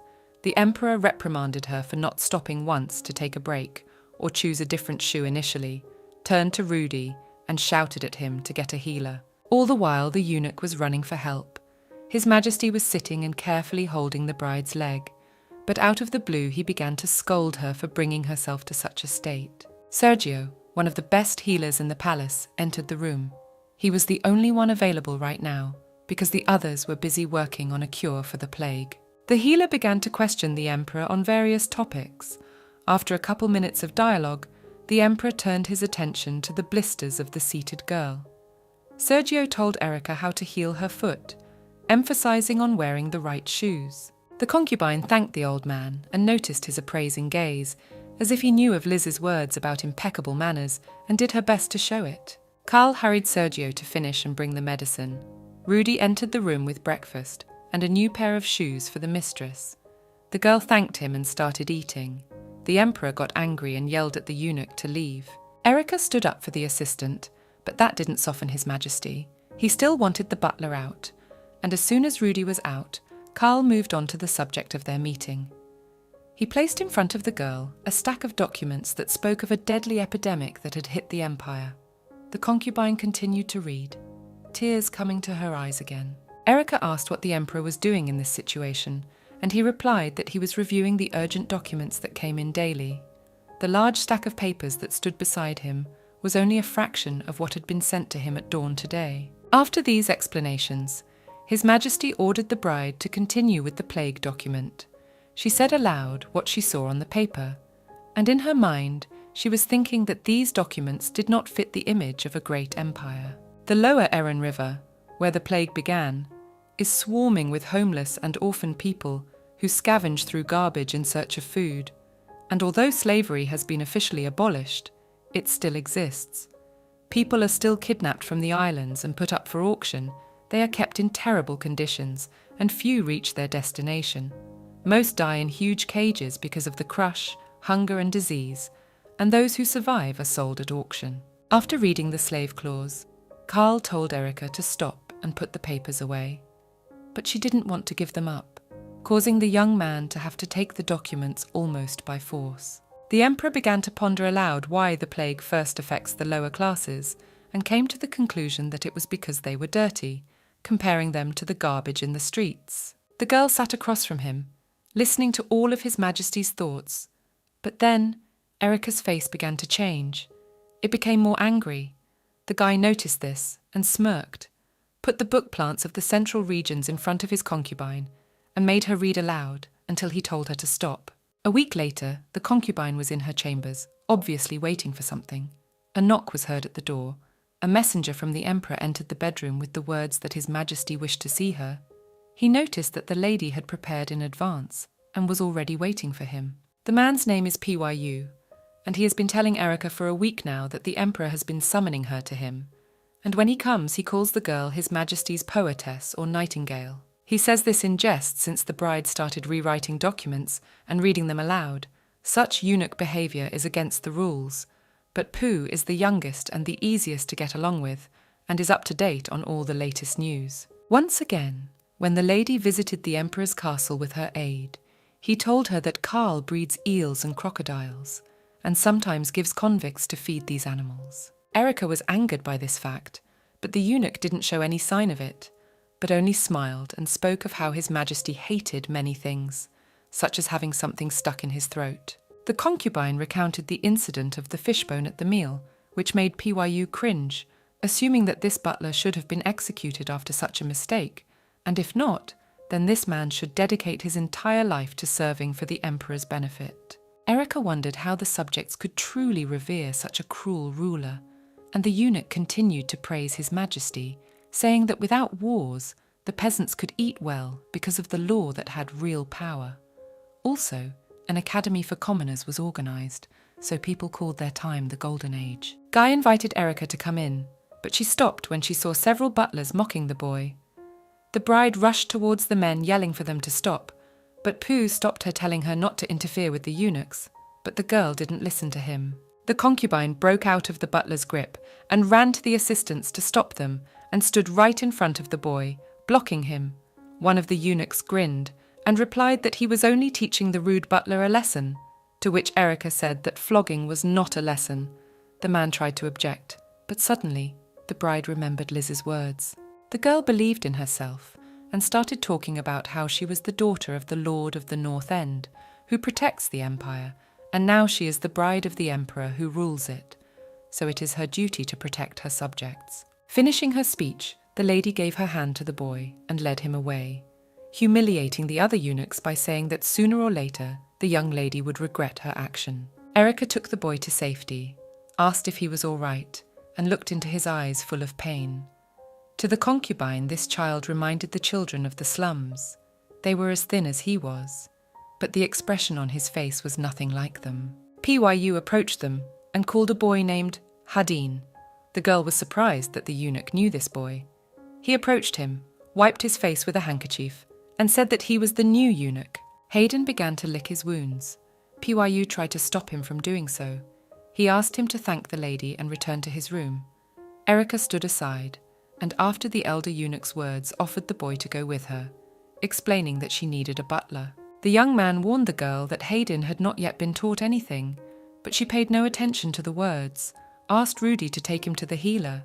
The eunuch thought Lady Kaw's action right, which he told her, and took the child away. After what happened, Pyu didn't utter a single word, and the bride kept pondering her actions. She didn't regret saving the boy, but there was one nuance. In the study, the concubine was reading another document when the emperor noticed the wrong expression on the girl's face. She started to ruminate on the fact that there were many bad people in the world, but cut her thoughts short by replying that she was only reading. There was a map in the book where Erica noticed a part of the empire that wasn't talked about and asked Carl about it. His Majesty said that there was no point in telling her about it, because she wouldn't understand anything anyway. The girl made a hurt look on her face, which immediately caught the guy's eye. Still, he decided to explain. It turned out to be the Belus, a mountain range that separates the western continent and Ar. Some say outlaws descend from this ridge. Erica was surprised by this fact, for she had always been told that bandits lived in the forests, but not in the mountains. Carl was glad that the girl was gradually learning and was not foolish at this point, continuing his story. The bandits that live in the forests are called forest devils, but they only rule within the Iron Forest, and near Belus are the Grey Wolves, surviving soldiers of defeated armies, scum mercenaries, thieves and murderers. Because of this, Lord Rovin is ordered to increase the number of troops. The young lady noted that it was not far from this place to Speartown, and the Emperor continued her thought by saying that these lands were as important as the North End. Erica continued to inquire, asking who held the lands north of Lord Rovin, to which she received the answer that there was nothing to defend in such distant lands, so they didn't need a feudal lord. The concubine was outraged, explaining her point of view by saying that even in the ice of the caves, there are people living whose homes could be attacked by criminals and no one could help them. The Emperor got angry and pounded his fist on the table, to which the bride calmly replied that she was just wondering what the ruler was going to do in such a situation. Carl continued to yell at her about how he had no need to protect every small village. The girl again objected that all these people were his subjects to take care of. The Emperor's eyes filled with blood.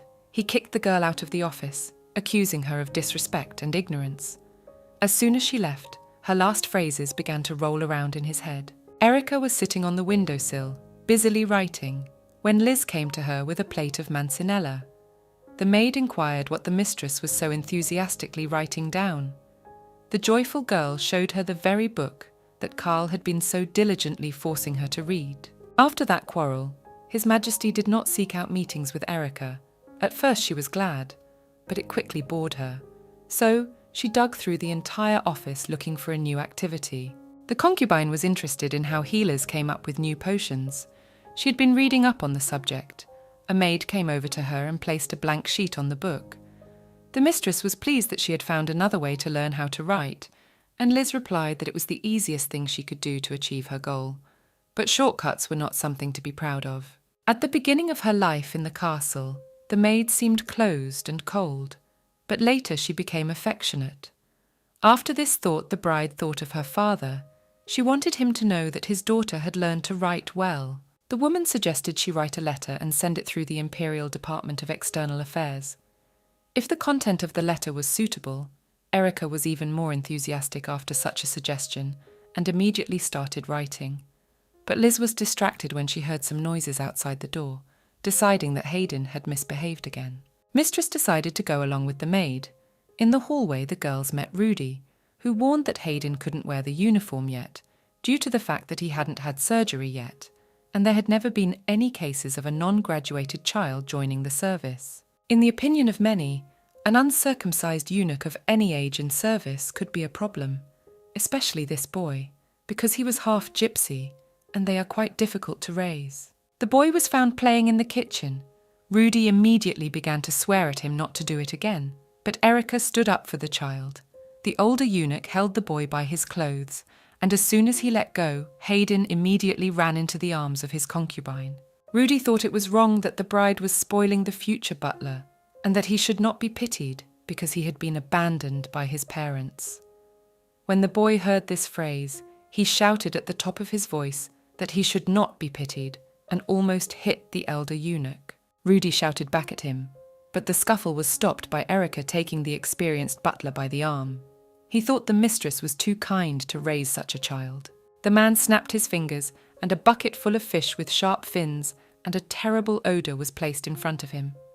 The unknown man stood in front of a crowd of bound guys and ordered one of them to eat this bucket of fish, their number equal to the number of captives the guy was trying to free. He threatened that he would release as many prisoners as the young man could eat. With trembling hands, he began to carry out the man's order. The fish was raw, so to the smell was added a nasty taste. From the dislike of the guy, from his eyes went tears. The unknown man began to taunt him, posing as a captive and pointing out that he couldn't even eat one. The man leaned on his sword, waiting, calling eating fish a simple matter, and the boy should learn to pay for the gravity of his choices with it. His Majesty kept his promise. The bound women were crying loudly, blaming the guy for their death.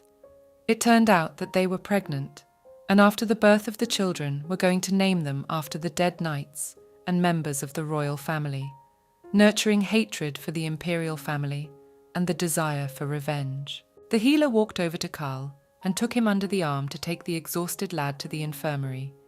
His Majesty sat on his knees and told his father that he had been wrong.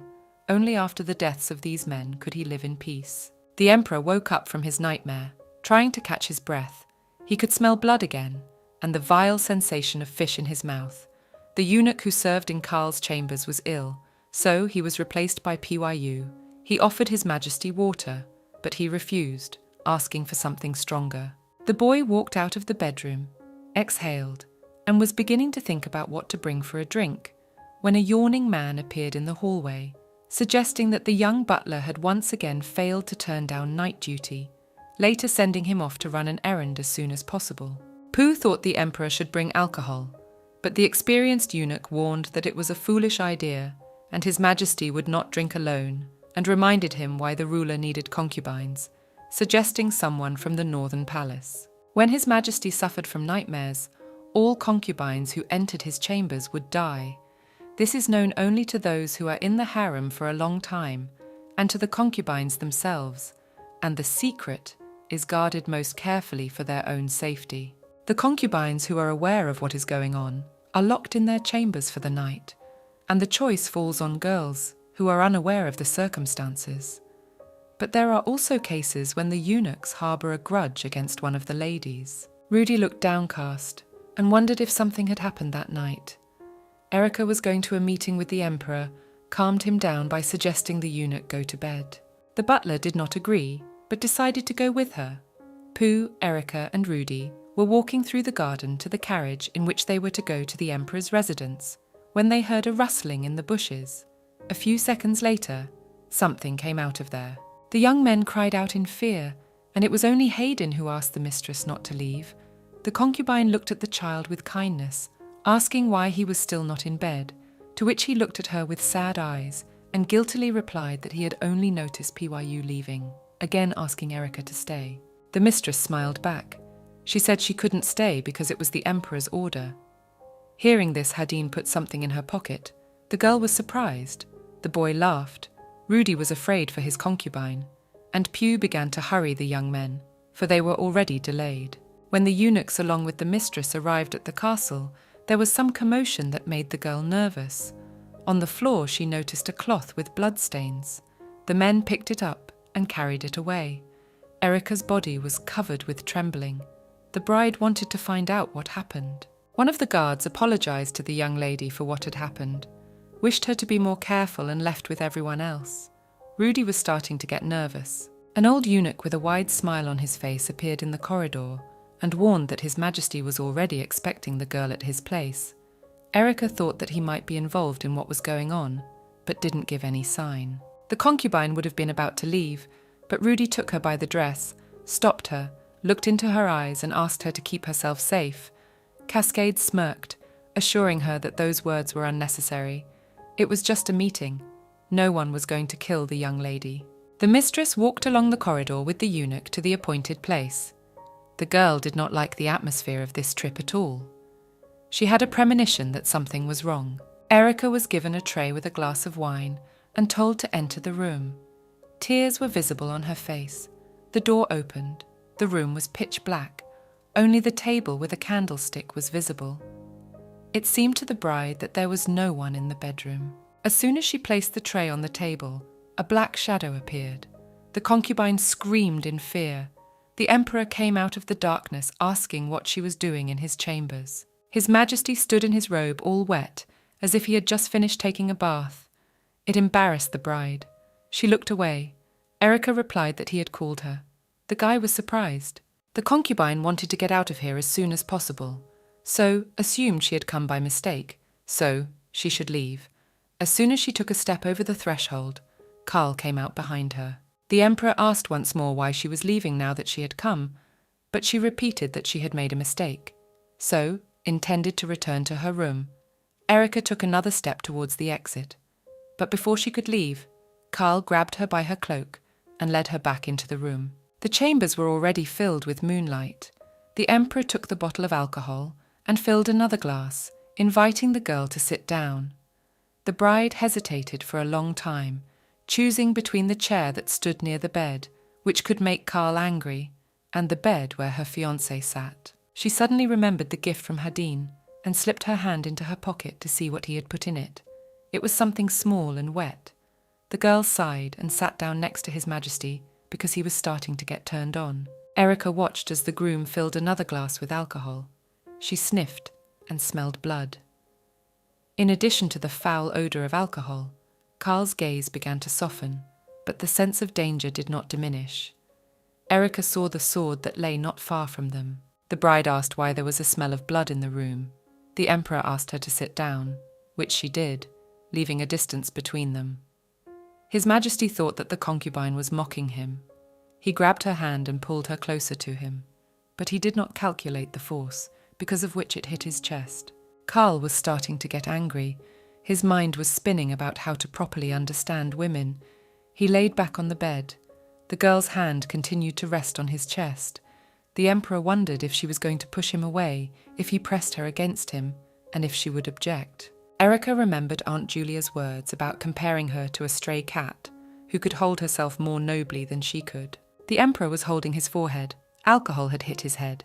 It was the first time the bride had seen her groom in such a state, so she asked why he drank so much. His Majesty replied that it was all because of sleep. The boy stood in the bright space, pondering why death is so terrible. People don't change. Mercy will turn to blood. If you don't want to get stabbed in the back, you have to kill your enemy. Words that Carl said to himself in the distant past. To think it's okay to have weaknesses is the most dangerous. There is no good and evil. There is only action and result. This is the battlefield. Trust your thoughts to instincts and your body to madness until the war is over. The smell of alcohol was replaced by the smell of dead fish, blood running all over his body for a dark longing to find an outlet. The hero thought he was really going crazy. Erika noticed the strange state of the emperor, decided to ask how he was feeling. The guy didn't answer anything, but only took the concubine by the hand and fell on the bed. The lady was confused, tried to ask what he was doing, but again got no answer, deciding that the emperor had not yet come to his senses after drinking. The concubine had tears visible on her cheeks. The boy gently took her face and ran his hand through her hair, taking a long golden lock. Carl sniffed the hair. Its scent reminded him of a flower the girl had plucked from the flower bed for him, then took the strand in his mouth, began to chew it. Some strands that dangled over Erika's face tickled her, which made her laugh and made His Majesty angry, but she couldn't control herself in such a situation. The emperor looked at the girl. She reminded him of a porcelain doll, where every movement must be careful. Otherwise, there is a risk of breaking her. Carl rose above the concubine. She sat down, after which his gaze was attracted to her collarbones. Without a second thought, he grasped her with his teeth. Erika screamed in pain, trying to push him away. The guy's eyes were still full of madness. The bride sat on the bed, rubbing the bitten spot. The emperor wanted to say something but heard a strange sound. His Majesty called one of the eunuchs to fetch a candlestick, and then went back to the bottle, coming to his senses. The emperor glanced at Erika, who sat motionless on the bed, frogs croaking in the background, every sound, every silhouette vaguely irritating him. His Majesty told the girl to stand up so as not to disturb the eunuchs looking for the frog, and gave her a hand. The concubine accepted the help, but Carl kept thinking he wanted to bite her, but didn't want to add any more sounds. Cascade entered the room with a candle in his hand, but seeing the emperor and his fiancée holding hands, he became alarmed. His Majesty ordered without further words and questions to find the frog. A commotion began. Every corner was cleaned, and the green rascal was almost caught. Carl suddenly realized that next to Erika, he felt like a predatory beast rather than a human being, but he didn't understand what was causing the feeling. The mistress reflected on her life. She knew the place where she lived, but she was just a contract signed for the well-being of the North. The engagement was a seal on the document. Erika considered herself just a weed that failed to bloom because of a cruel tyrant. She often wondered if they could get along together, but she was wrong. The emperor started complaining about the frogs. The bride looked angrily at the groom and snatched her hand out of his palm.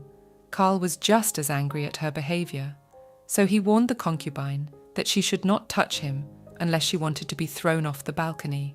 The mistress had thought she expected nothing from the guy, but now she realized she wanted some affection from him. But since he did the same thing to all his concubines, why should she be the exception? Something unknown seemed to shatter in the girl's chest. She regretted waiting for understanding from this man. Sadness constantly sat somewhere close to her heart, and every time something sad happened, it pounced from within to hurt. The emperor didn't care. He was only intimidating Erika. The mistress was determined that she didn't want to see him again. It was getting dark outside. The locals had lit the lights in their houses. The concubine looked into the distance, and her eyes lit up from so many lights. The bride was comforted by the realization that there were people in the capital besides her surroundings, and lights in the houses, she cried. Carl looked at the girl nearby, and noticing her crying again in thought, rebuked her for it. He didn't understand what his fault was. After all, he hadn't done anything wrong, but he could see they were tears of fear. The emperor continued his thought. The guy thought he wasn't doing anything wrong, and the girls were looking forward to some intimacy with him, but she was his lawful bride. A strange feeling sat inside, like a sticky wet hand stroking the back of her neck. After a long silence, Carl allowed the girl to leave, yes, as quickly as possible. Erika apologized, again blaming it on the emperor's whims. Rudy was watching, standing at the corner of the wall. As soon as she approached him, the eunuch took her hand and motioned for her to return. Whether it was the tears flowing from his eyes or the small lights in the distance, his soul was no longer aching. As if everything that had happened before had become a brief illusion, Carl began to cry too. Erica thought he was in pain too. The sun was shining brightly outside, warming her with its rays. Erica was picking flowers from an orange tree to make potpourri. In fact, she had chosen such an easy job to relieve her head and rest from her intrusive thoughts. But the most important reason wouldn't let go: the Emperor. Liz reminded her that His Majesty wasn't going to kill her. But she knew that, as well as the fact that after the marriage they would inevitably get closer. But how strong that closeness would be was impossible to predict. Mistress hadn't had this kind of experience up to this point because she had never interacted with someone close enough, and she couldn't get used to her situation and what kind of person she had gotten. Liz was worried about the wound on her concubine's neck, but the girl herself didn't care. She wondered what the maid's reaction would be if she knew how much pain just saying that she was just the Emperor's bride and one of the concubines in the future would provide. Erica decided for herself that she needed to accept her partner at all costs and not forget what his nature was. The mistress began to think of everyone around her. Aunt Julia, the obnoxious lady who was her own aunt, and Darcy, the ill-mannered child, the young lady's older sister. When the rose-coloured glasses shattered, the bride realised her fiancé was a ruthless tyrant. But why did he read so much pain in his face on their last meeting? The concubine couldn't understand why. When Carl called out to her, she began to freak out. As soon as she pictured the image in her head, she began to drive similar thoughts away from her. Liz noticed Mistress's strange movements and asked what was wrong. The girl replied that she remembered a shameful thing, calming the maid down. One of Erica's goals was to become like her assistant, to be just as reserved and well-mannered. After this conversation, the maid handed the mistress the invitation, to which the latter replied that the woman should send a refusal as they usually did, but this time it would not do so, for the letter came from the southern palace itself, from Mistress Obel Mavrinth herself. There are 3 titles in the harem: Huanbi, the Emperor's mother and mistress of the harem, Guibi, who controls the harem, and Favorite, the girl favored by the Emperor. Though all the titles were a formality, but the concubines are willing to hurt each other just to get one of them. There have been so many rumors about it, but now there are no Huanbi or Guibi in the harem, so their duties are performed by the mistress of the Western Palace, Claudel Thubo, and the mistress of the Eastern Palace, Arabella Asante. As a bride, Erica had no title, due to which she kept afloat only at the expense of her family's status, but there was not much of it either. Sometimes the girl was saddened by her position, but she kept silent, realizing that she would soon rise to the status of a Guibi, but the other concubines did not like it. Why they had to probe the ground, refusing all invitations except for the Southern Palace. This place is home to ladies of imperial blood and is not part of the harem, but rather an independent territory because the power is above the aristocracy, so the Emperor cannot do as he pleases. Liz's face softened. She didn't understand why ladies interfered in harem affairs. Erica wanted to ask why, but held back, for the maid knew the state the girl was in. This feeling is like a severe migraine. No medication helps. The pain comes and goes. Mistress often thought about the cause of suffering, but could not find it. Why did Mother die? Is it the scar that still hurts? What made Darcy and Julia cruel to their relative? How come they are now engaged to the Emperor? Questions that constantly bothered the heroine, but among them was one of the most important. Why Erica cannot be free? And the answer in no way came, so only waiting for the moments when the girl could forget about her pain remains. The Lakin family was notable for its short reign. The youngest twin brother Obel died at a young age. His last words were a request to plant trees that would stand still even after 1,000 years. The old lady's eunuch wished her well, pouring her tea, to which she responded in kind. At this time, Lady Kaur arrived. The lady immediately thought of where they would go. This place was Aviaria. The old lady hoped the girl would like it. Mrs. Mavrinth took her assistant under her arm and walked towards Erica. The woman noted that Gray had touched her old friend's hair, but his hands remained the same. It amazed her that he hadn't changed in all the years. The bride decided to show everything she had learned during her time in the fortress, and with all her femininity, greeted the mistress of the palace. Obel was also happy to see the young lady. They talked about the beautiful trees that had been brought from the old lady's homeland. She noticed Rudy touching his mistress, for which she received a reprimand from the old lady. The eunuch bowed silently to apologize. Even after the butler's words, she continued to grumble at the young lad, before turning the topic to her friend, Lakiris. In his youth, the man was very handsome, which caused rumours about Mrs. Mavrinth and Lakiris. How much suffering the lady had to endure. She advised Erica that she should gain weight in the eyes of society, or learn to shut the rats behind her back to avoid the same treatment in the future. The old lady suggested that they go to see the charming garden, and Lakiris offered to socialise with Rudy and treat him to a piece of cake, after which the eunuchs departed, leaving the women alone. Erica walked through the garden with a smile on her face. This could not but please the mistress of the palace, because recently the young lady walked with an unhappy expression on her face, the reason for which interested the old lady. The girl replied that she was very glad to live in the fortress, for she had admired the place all her life, but Lady Morant immediately suspected her of lying, warning her that with her she could be frank about anything that troubled her. In return, the old lady would tell her about her youth. Obel Mavrinth began. With his brother, they were on excellent terms, but his father often thought that behind the back of his son, the future ruler of Lancia, was a cold and calculating older sister, because of which he sent the girl away from home. In Kalia, the lady's husband, Klein, had 6 mistresses, and even more courtesans. For him, his wife was on the same level with them. Erica asked about a few details of the story, to which the lady replied that to begin with, they would go to one place that the girl was sure to like. The women went into a greenhouse, where bright, beautiful birds flew, which were the old lady's hobby, after which she offered the young concubine a little look around. One of the eunuchs who served in the place picked up a nest full of bird eggs to show it to the bride. Her smile shone even brighter at this sight. As she approached the table where Lady Mavrinth was resting, she noticed a large bird and came closer. Obel asked about Aviaria and asked the bird, named Balatro, to say hello to her guest. The parrot kindly said hello and offered the girl tea, and then added 1 cube of refined sugar to the mug, which surprised Erica, and the owner said that these birds were brought from her homeland, and Balatro was born on one of the islands of Roach, on Whoopi. This place was like the Garden of Eden. The girls started talking about their homeland. Erica said that of course she loved her homeland, but she didn't miss home now. Obel understood her perfectly. She felt the same way when her father Velius Larkin exiled her to Kalia. Klein, Mrs. Mavrinth's husband, treated her wife as an annoying guest. His mistresses made intrigues to the lady, after which the lady stopped her why story by saying this phrase: "Men cheat too much, and girls shed a lot of blood because of it, and it has always been so."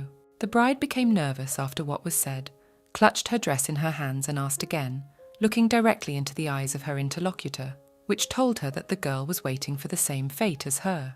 The old woman took pity on the young lady, asking if she had already seen her fiancé, and asked God to show more mercy to Erica than had been shown to her, then began to ask about Karl. Rudy thought that the concubine had a good heart, but no one knows what's in her heart, and getting an invitation from the imperial family is not a bad prospect. But he couldn't finish his thought, because he noticed Mr. Lakiris, who was moving away from them with a quick step, although he was quite old. The eunuch started to call out to the man, but he ignored him, so the guy decided to follow him all the way, asking where he was going and calling him by name. Lakiris entered a tall tower with no stairs, windows or doors. Rudy knew at once that it was the Tower of the Dead, and followed him again.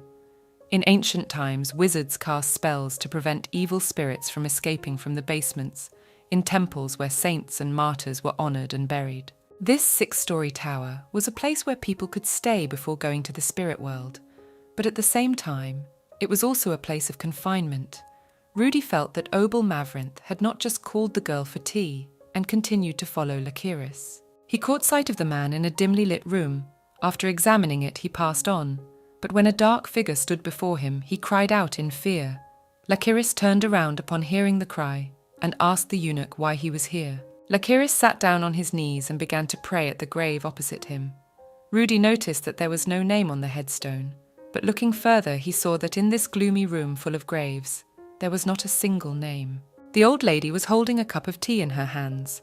They were shaking. Noticing this, the maid suggested the lady rest. The lady agreed, thanking Erica for a good meeting. The bride showered the mistress of the castle with many kind words and wishes, promised her to come back here again. But the thought that she could not fully trust Lady Morant. But there was no malice in her words, though she was sharp and straightforward. At last the girl cooled to the name of Karl Lakin. The old woman promised to give Erica a pair of canaries and showed Balatro's skills. The bride got ready to leave, and Obel Marant offered her to come to the castle at any time, after which she apologized that she would not be able to see her guest off because of her poor condition. Mistress asked Hannah's maid where Rudy was now. He was in the backyard, and if the lady wanted to see him, she could go through the rosary. One of the helpers called out to the old lady saying that a bird named Knox didn't want to mate. The woman had the thought that he might be sick, but he was perfectly healthy. He just didn't like any of his mates. He only liked Lana. The mistress ordered a messenger to be sent to the poultry farmer to buy up all the black parrots he had, for the green ones were of no use. Obel turned to Balatro, promising him that she would see to it that even after 1,000 years, his descendants would fly in the skies with wings as black as night. Erica went out into the garden with a smile on her face after the meeting, for she was afraid of the old lady, but noted that she was kind and a good storyteller, and now the girl wanted to learn how to put her thoughts like Lady Mavrinth. The concubine kept wandering around the garden, but could not find a way out, but she noticed a ladder, deciding that if she climbed higher, she could find the right way. The girl climbed up the stepladder to climb the fence and into the rosary, but she couldn't hold on and fell right into the unknown girl's arms. Looking up, she noticed the young lady. She moved closer to her. Erica said she wouldn't tell anyone she saw her in the dress. She laughed. The unknown examined her dress, deciding it was too crumpled, but after asking how the concubine was feeling, she said she was fine, but she felt like there was some clouding in her head. The girl asked who she was. Erica introduced herself, but in her head she was ashamed of herself, for she was still a long way from Lady Morant. Her interlocutor pointed her finger at the wall, asking why the bride had climbed up there, to which the mistress guiltily replied that she only wanted to find the way. This amused the young lady. She apologized, explaining her chuckle by explaining her first time seeing such a lady, and introduced herself as Roel Lakin, at which time a startled Rudy ran up to the girls. Erica began to talk about how she had met a girl with a face just like His Majesty's. The eunuch in turn talked about the oddities of Mr. Lakiris. The pair agreed that all the people in the southern palace were rather strange individuals. Karl sat in his office trying to work, but he was hampered by constant thoughts of Eric, which made him angry, his gaze often clinging to the chair she was sitting in. The Emperor had always thought of her as a calm, quiet girl. The image of her reading in the chair across the hall had lodged itself tightly in his mind, but the hate-filled gaze that night never left his mind. The young man scattered all the papers he had in his hands out of anger. The thought of what he had done wrong kept haunting him. The guy dismissed it and thought about what would be the proof that Erica was his property, if not the fact that she was his fiancée and concubine. Pooh was cleaning up nearby when Karl called him over to him, asking his name and clarifying that he was the one in charge of the Northern Palace. This surprised the eunuch, for the Emperor only spoke to Cascade. His Majesty began to ask what Erica was doing. The butler suggested he go and find out Lady Kaur's schedule. The young man agreed, but asked him not to say he had sent him on this task. When Pugh left, the Emperor began to calm himself, thinking that the bride was still crazy about him and was writing him a letter how much she missed him. Erica, with a smile on her face, showed a sheet that read Boney and Rico, the names of the two birds that Obel Mavrinth had given her, and Hayden stood by the cage, examining two canaries that were white and yellow in colour. Liz reassured the eunuch by saying that Hayden was a clever boy, and that he should be taught a few things, and that he could take care of the birds. Rudy, too, should try to work on his duties to gain Lady Mavrinth's favour and improve relations with Erica. In turn, the mistress should take the first steps to get closer to Obel, to get her on her side. The concubine decided that she should send Lady Mavrinth a return gift and make a potpourri. then asked Liz's advice as to which package she should choose. Rudy thought about how Erica had changed after living in the Northern Palace. Whereas before she used to walk around sad all the time, now she was constantly smiling. Pyu, all out of breath, returned to the Emperor's study, telling him that the bride had gone away, so she was not in the palace. But His Majesty was not pleased, but only angry, because at the time when he had called her to him, she had refused and lounged in bed, and now she had gone somewhere. The girl was well. She was healthy, well-fed, and having fun. Lady Morant thanked Erica for the gift and offered to see her treasure chest, where there were children's drawings, letters, and an old whip. The old woman took it in her hands and asked her concubine if she had ever ridden a horse, because girls also need to know how to sit on a horse. The bride replied that she hadn't had the chance before because in the North End, horses are sacred animals and can only be ridden by rangers. Orbel recalled that when her husband died, she commanded knights on horseback as regent. Erica was surprised, asked if they would be riding now, to which she received an affirmative answer, and the old woman sent Rudy to prepare a saddle with the other eunuchs. The ladies went into the stable, where there were already trained horses, so they were few in number, and showed a white young horse, with a light mane, whose name was Sola. Mistress came closer to her to pet her. The animal liked the girl, so Lady Mavrinth offered to saddle her. Erica sat on the horse. She began to tell her how to control it correctly. She got it right the first time, and the concubine felt as if she had become a big animal herself. Having descended from the horse, the bride thanked the mistress of the palace for such an opportunity, said that she was scared at the beginning, but as soon as everything began to work out, the fear instantly evaporated and asked to ride again. Erica grabbed on the fly all the advice. Everyone was surprised that she saddled a horse for the first time, while the girl was riding someone called her. The bride rubbed her eyes, seeing dandelions in Sola's mane, brushed them off, and continued to practice riding. The emperor was watching the concubine from afar. Erica spotted him and galloped away. The attendant offered to bring her, but Karl refused. Lykiris showed Rudy the barrels of water and ordered him to carry them all. The eunuch didn't like it. He persuaded him that he should be allowed to bring someone to help him, because he couldn't do it alone. The man stood his ground and refused to let him do it. The old man explained that other people were forbidden to enter here, but he realized at once that Erica already knew about this place. Roel was reading a book when the concubine returned and wanted to talk to her about something, because the girl was already bored with literature. To avoid meeting the emperor, the bride immediately rushed over to say goodbye to Lady Mavrinth. Erica saw what kind of book Roel was reading. It wrote about the destruction of the Tesla kingdom after the invasion of 3 nations.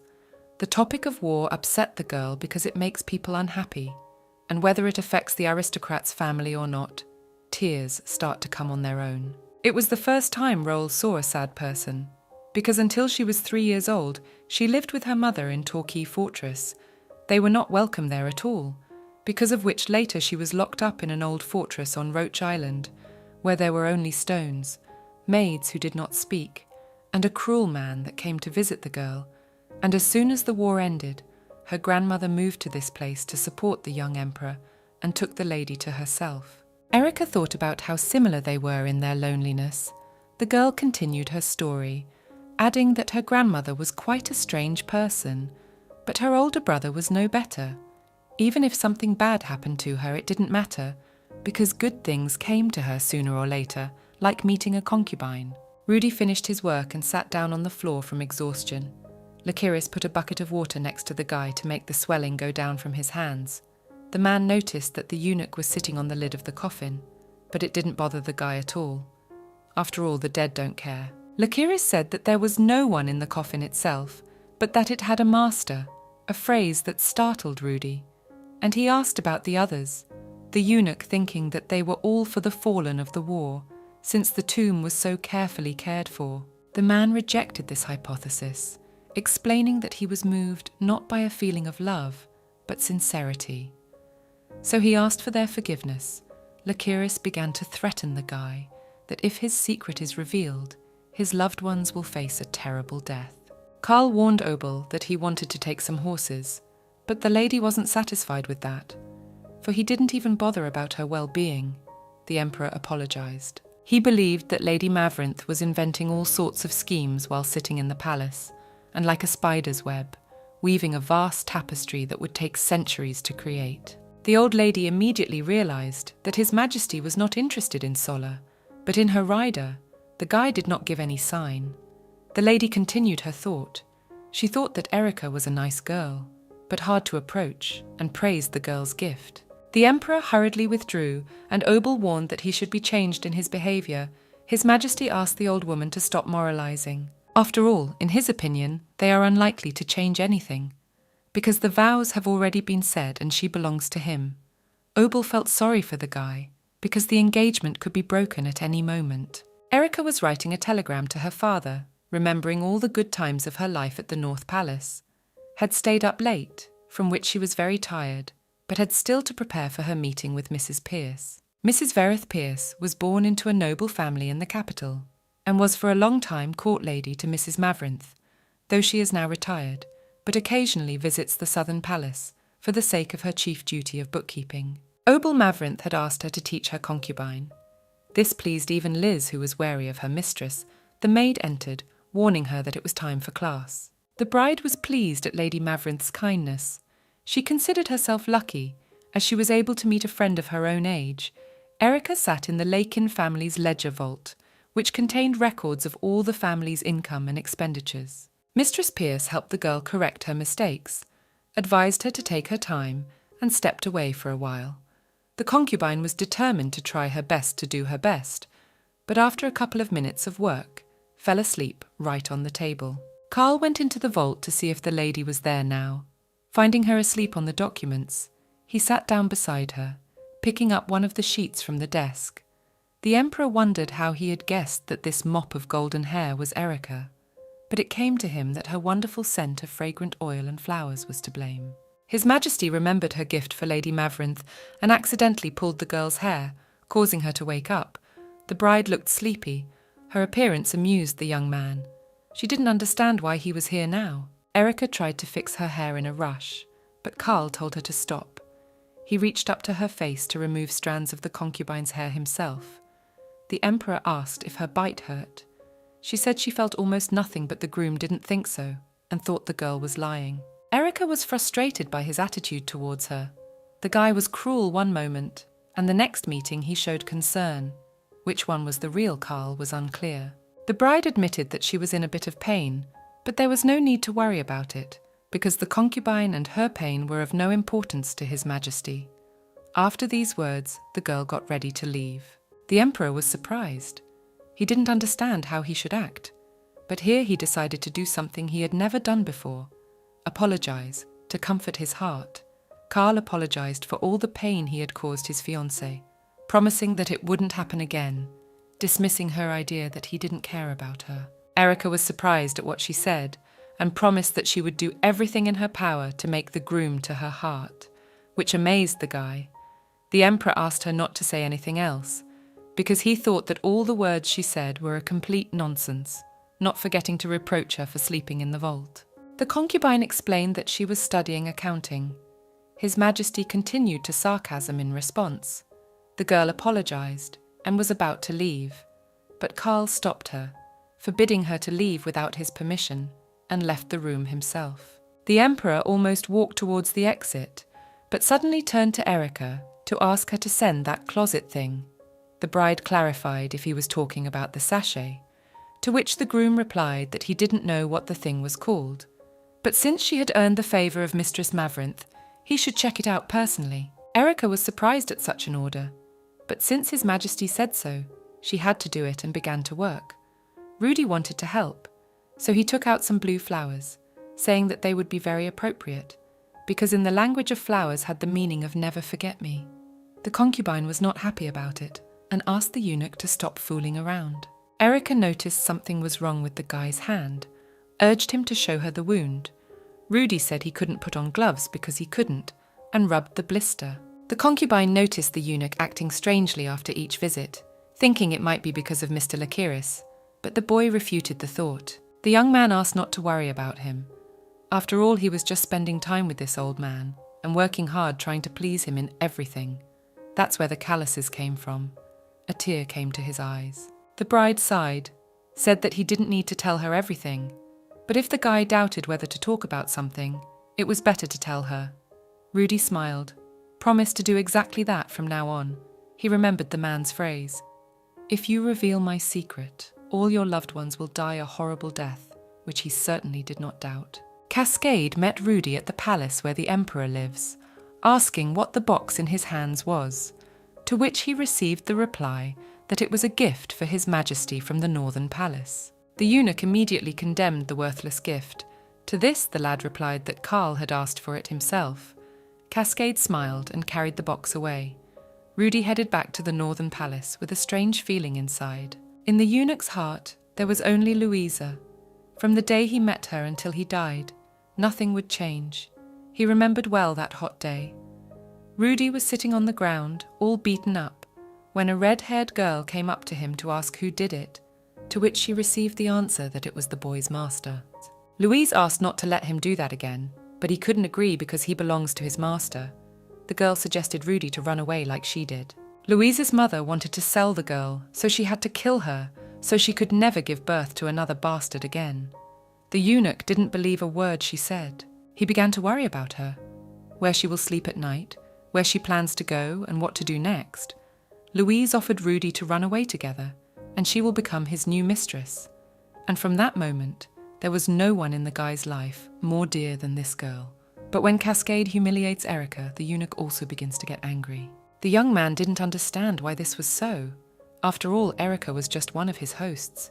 None of them could ever like Rudy. But it was the insults towards Erica that made him feel lousy. The fellow called out to the eunuch, who introduced himself as Mrs. Claudel's servant. He seized Rudy by the arm and dragged him somewhere. The unknown man led him into a dark corridor, where he began to ask him where he was coming from, for he had been seen going to the main palace with a box in his hands, but the fellow returned without it. The boy did not understand why he had to answer these questions. The servant repeated that he was Mrs. Claudel's eunuch. Rudy refused to talk about it, which made the young man angry. He began to shout at him.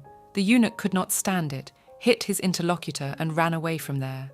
The guy thought he was too weak for a man of Claudel's retinue, or there was a chance he could be a spy. Rudy wandered down the corridor, found an exit, and decided to head back to the northern palace. When the eunuch returned, it was already night. Everyone was asleep. Liz met him with a candle in her hands, which frightened the guy. The maid asked to check Erica's room, because last night she had forgotten to put out the candles before going to bed. Rudy went into the lady's chambers when she was sleeping like a baby and had not extinguished the candle today either. Beside her lay a letter for Bengenbeck Cora, in which the bride spoke of her friends. Roelle, who turned out to be her first age friend. She was beautiful and always told witty jokes. Liz strictly taught the girl to choose the right paths. She was kind and affectionate, just like Melinda. Rudy had always taken care of her and was always there for her, time with him passing imperceptibly. They had all become a mainstay for the concubine. The eunuch smiled at that, not knowing what to make of it. Erica attended a ballroom dancing lesson in the house of Mrs. Morin. The old lady thought that she dances quite well, and with such skills will not be embarrassed. Repeating after Liz, the girl fell to the floor without end. But better here than at the ball. The mistress of the southern palace asked how many times she had been to the events. To this, the bride replied that she had never attended them. The dance instructor embraced her concubine, assumed Lady Cor had not been in the capital for a long time, and was trying to adjust to life where she had no ties. Obel Mavrinth was relieved that the rainy season was not over yet, and Erica had time to show herself in society. Otherwise it would be hard for her to blend into the aristocracy later on, and the act would be perceived as ill-mannered. A woman offered to attend a reception at the Ria festival, asking the musician to play a few songs that would be at the very beginning of the dance. The old lady had asked her to bring her seamstress, so her concubine could get a couple dresses for the occasion. Erica was grateful for such help, but couldn't help but worry. She needed to get over it. Rudy continued to carry barrels of water. Lakiris watched him. At one point, he revealed that the guy who met the eunuch in the main palace was named Flynn. He was just a puppet you can't even call a spy. He was discovered because it's connected to the Western Palace and rats see everything. He asked the old man for help, but he replied that it was the calm before the storm, and he should make sure that nothing happened to Erica. but not to abandon the training. They should go very quietly, and if they had to run, they should not make a sound, because the next time he met Flynn, he might have a knife in his hands. Upon returning to the Northern Palace, the concubine shared with Liz that she would be attending the festival. No need to worry about the dress, which pleased the maid, as there was no seamstress in the capital who could take orders now, but the girl should learn the entire guest list. Rudy talked about the last festival, where the main theme was green waves. People were dressed in all shades of emerald. Benches were decorated to match their outfits, and even baked green bread. Rumour had it that moss was added to the dough. Liz asked the guy to stop, and Erica said happy is the one who is able to have fun and laugh, and she was happy that people in the capital know how to do that. The maid took the concubine's hands and said that the girl would be happy too. She thanked her. On the day of the gala, Erica was showered with lots of compliments from her assistants. As she tried on her dress, she thanked them and cried with excitement. Liz reassured the bride, but it didn't make her feel any better, so the heroine asked the maid to go along with her. The woman sighed and agreed. The hall for the festival was very beautiful. The guests dressed in beautiful outfits. The concubine was very anxious. Her hands were sweating. Obel cheered her up. One of the aides announced the arrival of Lady Maverinth and Lady Core. The women approached Lady Grimple of Shanant to say hello. She immediately remembered that Erica was His Majesty's famous bride and began to inquire about her life in the capital. The concubine was excited by the question, wanted to tell in detail, but the old woman took her by the hand to restrain the ardour of the girl, after which the bride calmly, with all manners, told everything. By the end of her story, a smiling Erica was already surrounded by the nobility, Liz, along with Rudy, watching on, delighted with her mistress's progress. One of the aristocrats invited the girl to a tea party. She agreed to attend. At that moment, Rudy announced the arrival of the emperor and the start of the celebration. It was the first time the concubine had seen His Majesty so cordial. The aristocrats were seated at the table. The bride immediately knew it was Karl's harem. Erica recognized from the crowd of girls Claudel, who looked similar to the empress, though she sat among the concubines. There were two ladies whispering behind them. They were talking about the poor fortune of the Tubald family and the jewels on Claudel's face. The girl glanced at Erica. She smiled at her, but the red-haired lady turned away from her. The bride turned around and began to survey the guests.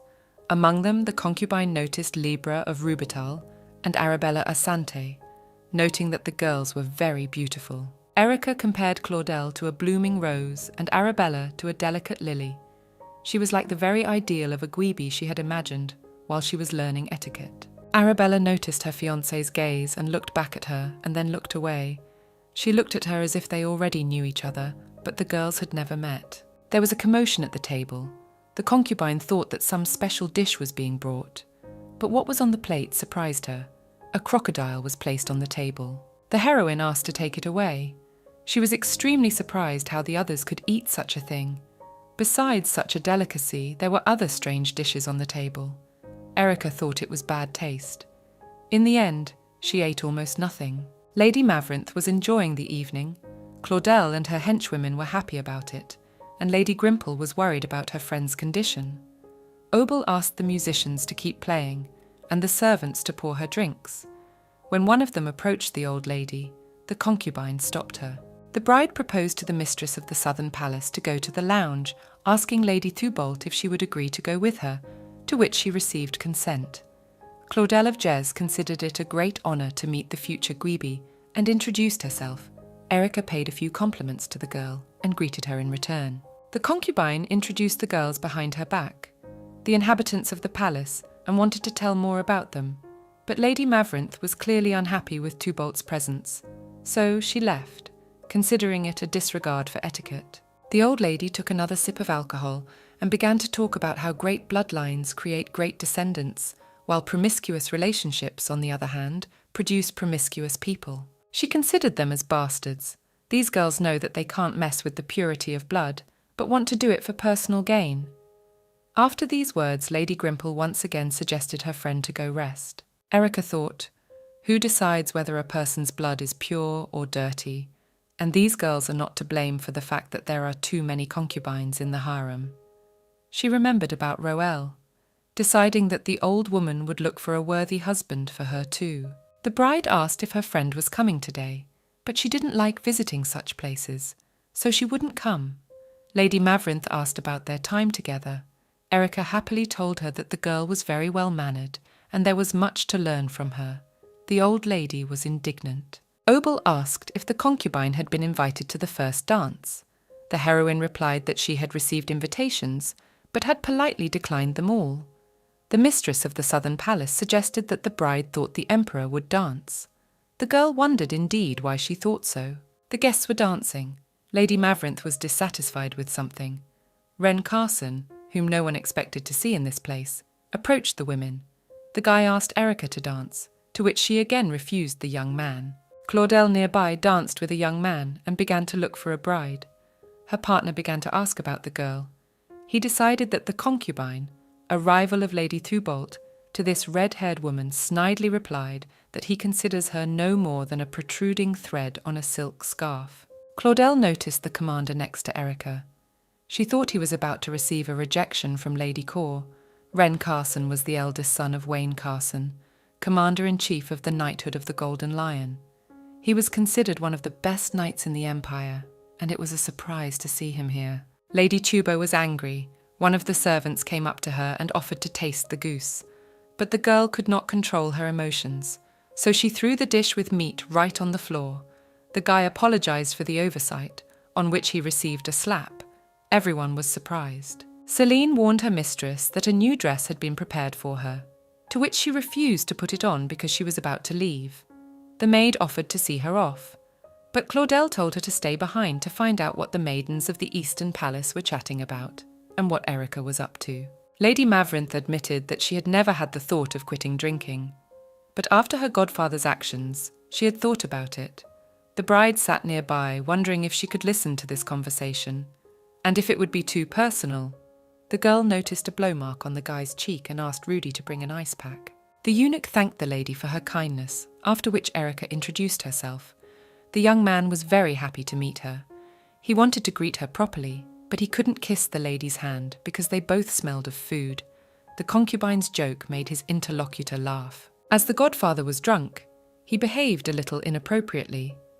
Lady Mavrinth was about to leave and asked Ben to escort her. Erica was about to leave too, but the emperor stopped her. Before that, Wren had reported to Karl that she refused to dance with him. The groom had said it was all hopeless. The knight didn't understand His Majesty's reaction. They had known each other for almost 10 years. They considered each other friends first and foremost, and then already master and subordinate. So the guy saw all too well what was in his heart. Some of the knights felt that if they really wanted her to dance and have a good time, they would send Adil to her, who had good manners, was popular with the noble ladies, and was like a blooming rose among all the gloomy men in the order. The emperor gave the order after the event to prepare weapons and assemble on the Platz. Wren assumed Erica had not agreed, even if Adil had been sent to her. He thought it was His Majesty that the girl was waiting for. The knight bowed and stepped back. One of the order members praised the commander for getting away with it so easily. The others began to compare themselves to Wren. They are knights in direct subordination to the emperor, considered the best in the entire empire, but for some reason became like a flock of noisy sparrows when not in public. The commander once again reminded the gathering after the event to stop the galloping. The rest of the guys began to banter about it amongst themselves. The emperor extended his hand to Erica, offering to dance with him together. The girl was surprised at such an invitation, warning that she was not a good dancer, and offered her hand in return. The bride repeated the steps of the dance in her head. Karl whispered to her that she should not hurry, which made her angry.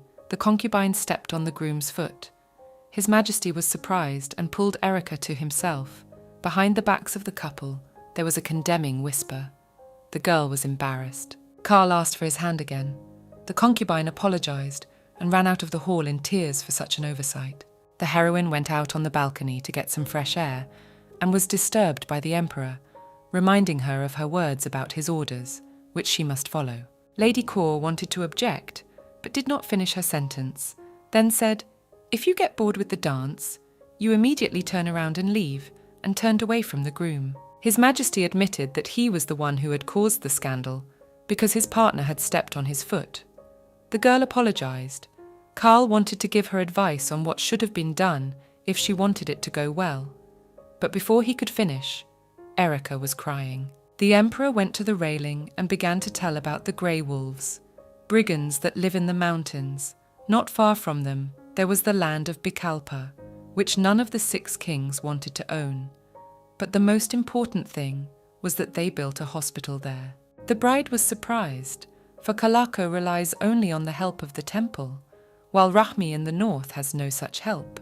So a hospital now stands in the ancient ruins of Bikalpa. His Majesty again took the concubine by the cheeks and asked why she was looking like that, and thought that most likely he was not lying. Erika removed the emperor's hand from her face and praised him for such an act. But the guy thought that the bride was sarcastic, from which he took offense at her, and the girl in turn began to justify her words. Karl did not understand why the concubine was praising him. After all, he had heard such words 10 times a day. His Majesty once again extended his hand to the young lady to finish the first dance of her first ball. The bride accepted the proposal. During the dance, the heroine stepped on her partner's foot again, for which she immediately apologized. The guy in turn pulled her to him and apologized in return. Erika noticed that the emperor smiled. She noticed that when Karl smiles, he ceases to be such a cruel tyrant and looks like a boy. And time with him as if stopped.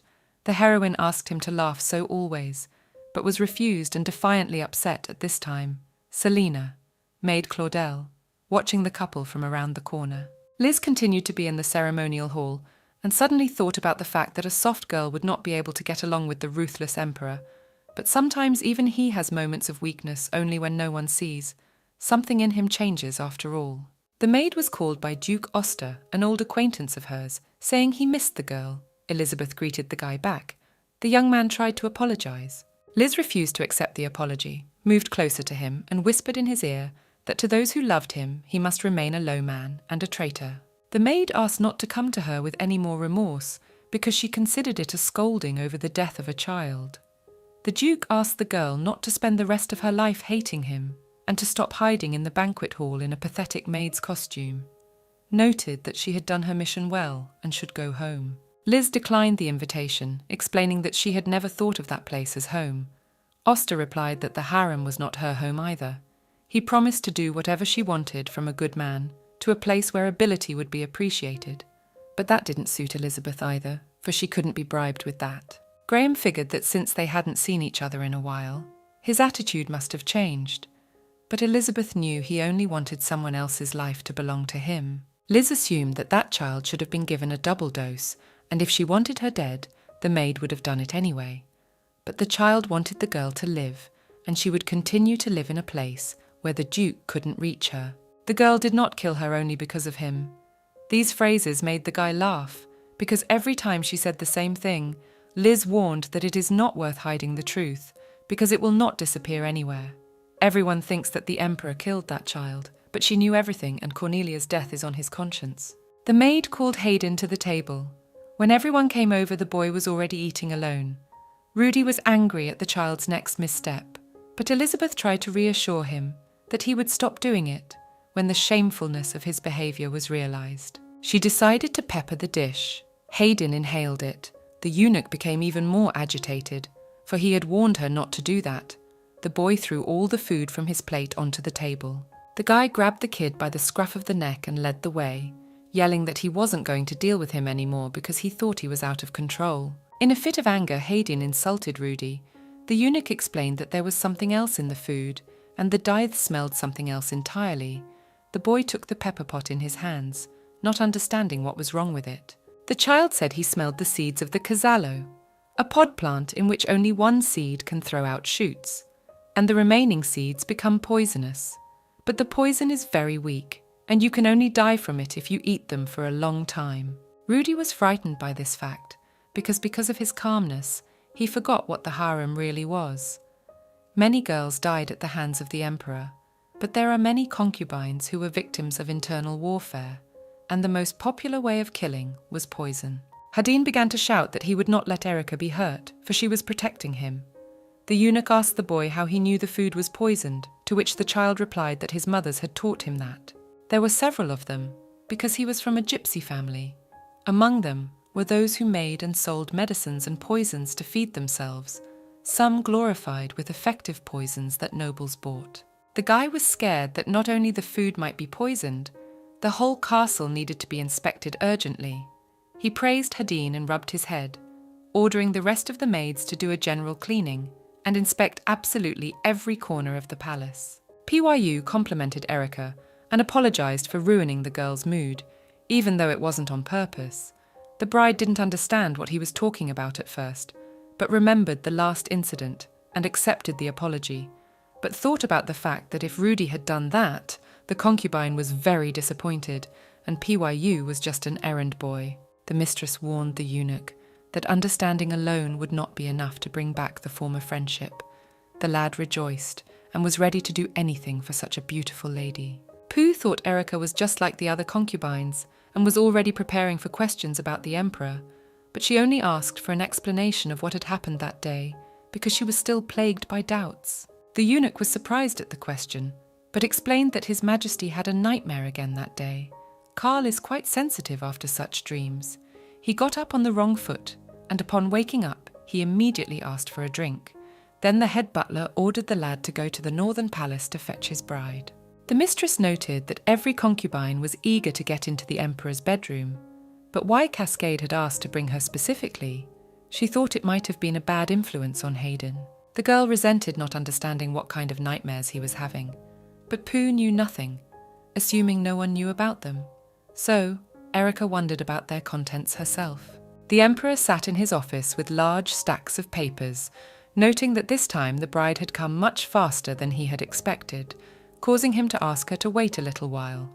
Rakiel ordered her to continue reading one of the documents. It wrote that the ambassador of Telathius was pleased with the reception at Speartown, but he still requested an audience with His Majesty.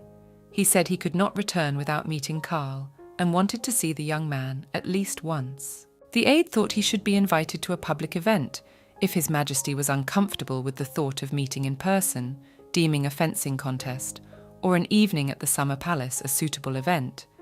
The emperor ordered that an invitation to the contest be sent to the ambassador. Rakiel said goodbye to the master and departed. Erica was enthusiastic at the meeting. She immediately began asking questions about what she was to do this time, but Karl answered nothing and only asked the eunuchs to contribute something. On the table were put juicy, fatty dishes and sweet desserts. The bride was surprised and asked if the emperor wanted her to get fat. Karl thought that the girl should gain some weight to dance not only on the terrace, but the concubine replied that she could not stand on her feet and constantly fell. Not because of her small weight, she admitted that she thought all these things are useless. His Majesty was surprised and ordered to eat everything that was on the table. The bride started the meal, all the while wondering if it was normal to eat so much. After all, the lady said that modesty in eating was a virtue. The emperor held something unusual in his hand, asking the girl to eat it from his hands, because that was the rule of eating. Erica tasted the delicacy. She didn't like it at all. The taste was both sweet and bitter at the same time. She asked what she had just eaten. It was chocolate. It had been given as a gift from Telathius. This sweetness was rare. Karl was pleased with himself. The bride was indignant. The girl thought he was doing all this to make her act reckless, and was grateful. She got the flavour she wanted, but the emperor was giving himself away with his head. It didn't make it feel good. His Majesty told him that there were not many craftsmen in Telathius who could make chocolate, and aristocrats hunted for the delicacy throughout the empire. Erica was not particularly surprised, because of which her image in the head of the groom changed a little, because she had manners and the ability to drink tea properly. Her expression was indifferent, and she seemed arrogant, but did not cause disgust, which was strange. The guy was not even angry. The concubine thought she would surprise the emperor with her reaction, but there was no response. She considered it his new image. The bride admitted to herself that the chocolate was delicious. The filling slowly melted in his mouth, leaving behind a sweet aftertaste, and it would be wonderful if the scary side of Karl's personality disappeared like that melted chocolate, leaving a sweet aftertaste. The concubine still couldn't understand why people's lives meant so little to this man. why he seemed calm while issuing sentences of horrible punishments. When he behaved violently, he invariably wore a stern mask. She could never forget the Emperor's childish laughter that night. The memory of the smile made her heart start to beat harder. Carl noticed Erika's strange condition.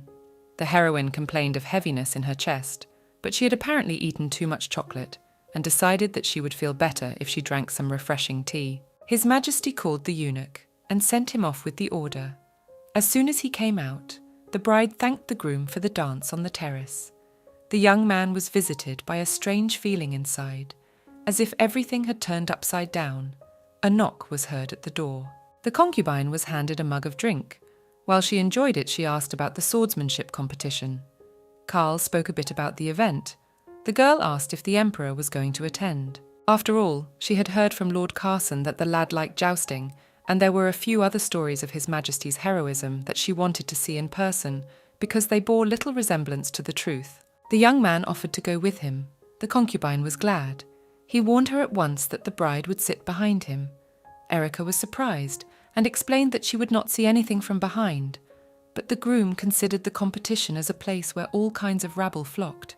They only do that waving handkerchiefs and shouting encouraging words to the participants. Carl allowed the duel to be watched over his shoulder, but Lady Kaur still didn't understand why the event was so dangerous for her. After a while, she realized that trying to work today would fail. Erika asked the Emperor what the summer palace was. He explained that it was where they go during the hot season. It was located in the northern plateau of the capital, in Gurdwala. Carl understood that while living in the North End, the girl could not feel all the charms of summer. The concubine admitted that she had only read in books about hot sun rays, people dressed in light clothes. The Emperor confirmed the bride's guesses and added that sometimes it was hard for people to breathe. But in the summer palace, it was tolerable, because it was in a valley and surrounded by forest. Madame suggested that the valleys and forests here were different from those in the North End.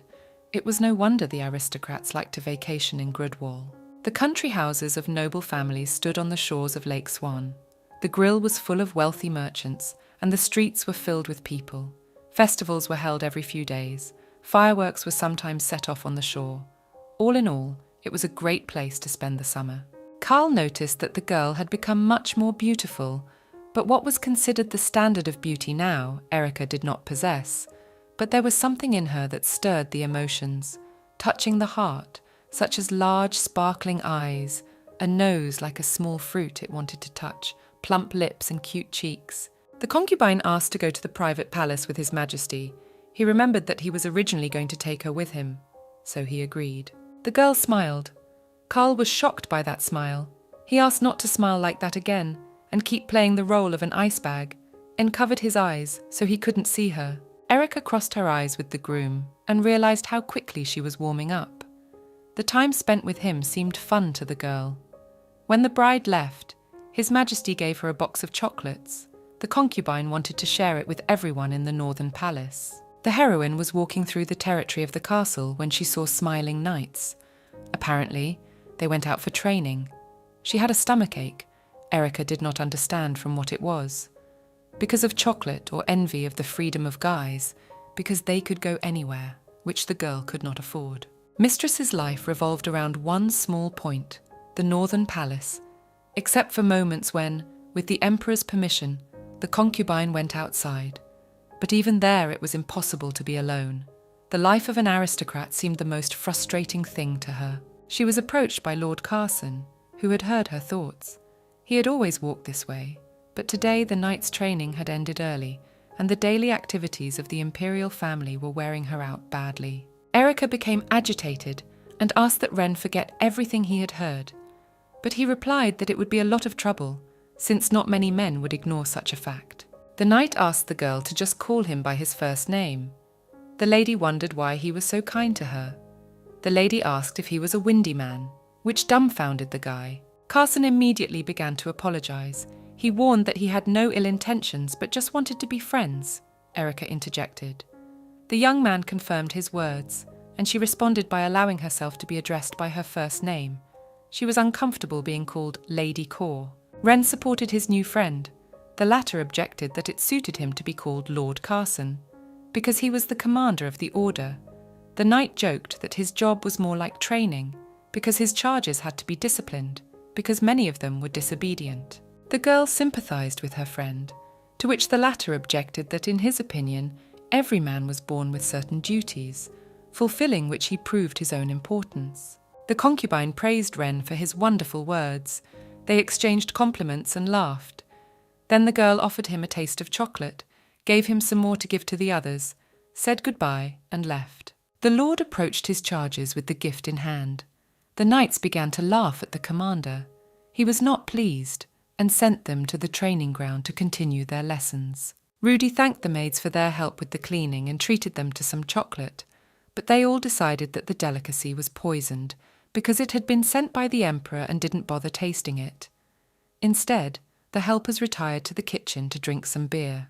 The eunuch became uncomfortable with this. He saw Patricia, one of the maids, trying to offer her a treat again. The girl was a quiet person. No one noticed her. But today she was acting rather nervous. At one point, the maid stood up in a pole and screamed when another assistant ran into her. Rudy assured her that there was no poison in the candy, but she still refused. At night, everyone was already asleep when the eunuch decided to follow Patricia. Unexpectedly, Selina approached her and began to question her about what was going on. The maid suspected that she had been spotted, so she refused to continue spying, assured that no one would find out about anything, begged her not to touch her mother. The girl cried and said that she knew from the beginning that it would turn out this way. Celine walked over to the spy. Rudy stood in utter shock. Patricia screamed and fell dead to the ground. The eunuch ran over to the maid and took her in his arms to try and do something, but the spy was already dead. The lad heard the guardsman approaching and began to think what he should do, for if he left now, the murderer would hardly be found. He apologized to the dead girl and ran from there to Mr. Lakiris, who at that time was sitting in that very tower. The young man asked for help. He considered him the only one on whom the eunuch could rely. The old man thought it was necessary to kill someone, but it was Rudy who needed help to save Patricia's mom, because the maid herself was absolutely terrified. Guy assumed that Selina wanted to bribe the girl, but she refused. Claudel's henchwoman had no choice but to threaten the death of a loved one. He looked at his hands, which were all bloody. Lakiris promised that he would try to find out. Rudy thanked him, and the old man noted that he would do such a thing for the first time he was asked to save rather than kill a man. The young man cautiously asked if the gentleman would kill someone at his request or not. The man replied that he was usually deaf to such requests from people. But looking at Rudy, he was reminded of the past, which could not be corrected. The man warned that he should not count on the result, because it was the first time he would do such a thing. Obel refused the chocolate because she couldn't stand sweet and sticky. Just the sight of the treat gave the lady a headache. Erica offered to share the delicacy with Roel, noticing that Mrs. Maverinth was not in the best mood today. Lady Cor's friend was lying in the garden under a tree when she approached her. The girl was pleased with the guest and began to ask about the past celebration. Erica, with a smile on her face, told about her first outing. The friends sat in the shade of the trees, enjoying each other's company. When it came to the story of Claudel, Roel asked her a couple of questions. Lady Cor answered them, and added that she had seen Arabella Asante from a distance. She was very beautiful. Lady Lakin said that Lady Asante was a rather unusual girl, and sometimes she came to the southern palace, then asked about her brother the emperor. The concubine was surprised at such a question. With excitement in her voice, Erica began to tell her friend about her dance with His Majesty. Carla's sister was outraged and shocked, and shared that she wanted to attend such an event herself. The bride offered Roel to go together next time, but no sooner had they agreed to meet than the emperor himself became in front of them. Erica was frightened by the appearance of the groom. The guy, in turn, asked how she knew about this place and why the bride and sister spend time together. Roel hugged Lady Cor, telling her brother that they were friends. This angered His Majesty. The girl teased him. Unable to stand the younger one's disobedience, Carl took her by the shoulder and told her that she shouldn't pretend to be a girl. After these words, he called her little brother. Roel brushed it off and explained that he wasn't pretending to be a girl, just wearing dresses because he liked them, and Erica belonged to herself, since the couple wasn't married yet. The emperor objected, calling the concubine his. The girl asked him to stop. The brother complained to his friend that his finger hurt, suspecting he had broken it. The bride continued to reprimand the groom for his behavior. Carl started talking about the wedding, and that the couple was committed to having a celebration at the Summer Palace this year. Roll was surprised at his brother's words, continuing to joke about it. The emperor couldn't stand it and slapped the guy. Erica ran over to her friend to help and offered to call a healer, asking her fiancé to stop acting like this. The younger man assured her that the blow wasn't that hard. It didn't hurt him at all. His Majesty said not to worry about him. Even though Roll looked pathetic, he still had the blood of the Lakin family running through him, rebuking his brother for falling to the ground from such a light blow. Apparently Obel knew why Roll was in hiding. After all, he was the bastard child of the past emperor, a helpless child with a right to the throne. There was probably no more desirable prey for Karl's political opponents. The boy was regarded with apprehension, as if he were a wooden box, stuffed full of explosives, to be hidden in a secluded place. It seemed that Roll himself thought so of himself, but Emperor Karl said otherwise. Erica was worried about her friend and his condition. Lakin Jr. had tears streaming down his face, but he quickly wiped them away and replied with a smile that everything was fine. It was an accident, in his opinion. His brother offered to spend time together without His Majesty, because he was quite intimidating. Karl himself turned around and left as soon as he heard those words. Roll waved him goodbye, said Brother Seth had come to see him, but the Emperor didn't want to attend the meeting. He made the excuse that he had too much to do. Suddenly, Erica fainted. Noticing this, the groom immediately rushed to help the concubine. The girl came to herself only in the chambers. The healer said that she simply menarche, the first menstruation. The brothers were surprised at this news, for the bride was already 17. The healer left the bedroom, noticing that the lady had come to her senses, but before leaving, warned that it was not worth being embarrassed by the pain and talking about it immediately, also noting that the concubine had a long delay because the first menstruation begins around the age of 15. Erica explained that she had suffered a serious injury as a child that still left her with a scar. Sometimes it hurt and festered. Then she felt worse. The healer began to ask about hallucinations, a consequence of such a wound. The girl said that she saw fire, suffering, and other similar things, but she fell not because of indisposition, but because Roel called someone's name. At that moment, everything exploded with pain in the heart of the mistress, as if cauterized by fire, and after the body was scattered into shards, that name was Seth. Lady Kaur read the very nice note, thinking it was a love letter, and noticed the many gifts in front of her. Liz said that when a girl becomes a girl, it was customary to give dishes, and it made sense to use them as a dowry. She noted that most likely Lady Morant treats her concubine as her family. Erica noticed the box of fabric His Majesty had ordered to be sent. When the lady was well, a tailor would make some new dresses for the bride. The heroine saw the bright red cloth, remembering that Claudel was wearing an outfit of a similar colour, so she suggested using it. Rudy warned that Karl and Roll were going to visit the Northern Palace, so they didn't have time to fool around. The girl heard her friend's name and became excited. She complained to the eunuch about the pain in her stomach. The guy took the cloth from the mistress, asking her to be careful. Liz was teaching Erica how to make pads for herself and realized why she was acting so much more affectionate with her. She was like Cornelia. Just the thought alone made the maid's face change. Cornelia was like a doll for Duke Oster. She was destined from birth to enter into a political marriage. Despite this fate, she was nice and polite to everyone. But in the soul of the girl raging flames, once for the sake of what she herself thought was right, poor Cornelia burned her life. Liz warned Erica that she was no longer a child and would face many challenges in the future, one of which was human guile. The bride refused the maid's advice, stating that it was her way. She smiled and began to recount while the concubine lived in the north. She hated herself. She had nothing but a sense of utter helplessness. She had done nothing wrong, but life was like a punishment. These were the thoughts that visited her that very day. The heroine thought that it was her fault that she was still alive. The maid thought that this story was too bitter for a 17-year-old girl. At this time, the mistress continued, everything changed with the move to the capital. There were some unpleasant days, but there were many more fun days. She had a lot to learn, and it was even exciting. Every day Erica had different feelings. She couldn't imagine that a funny event or a joke that didn't make her smile before Now it causes a completely different emotion, and she is grateful to all the people who are genuinely worried about her. She is very happy to live here. Even though the path Lady Kaur was on was not much different from Cornelia's, but this road is lined with ivy and thorns, a path of pain. Can she remain as happy going forward? Liz had brought some kind of little book with a lock on it, saying it was a gift from her, and she probably wouldn't need it now, but it would be very helpful in the future.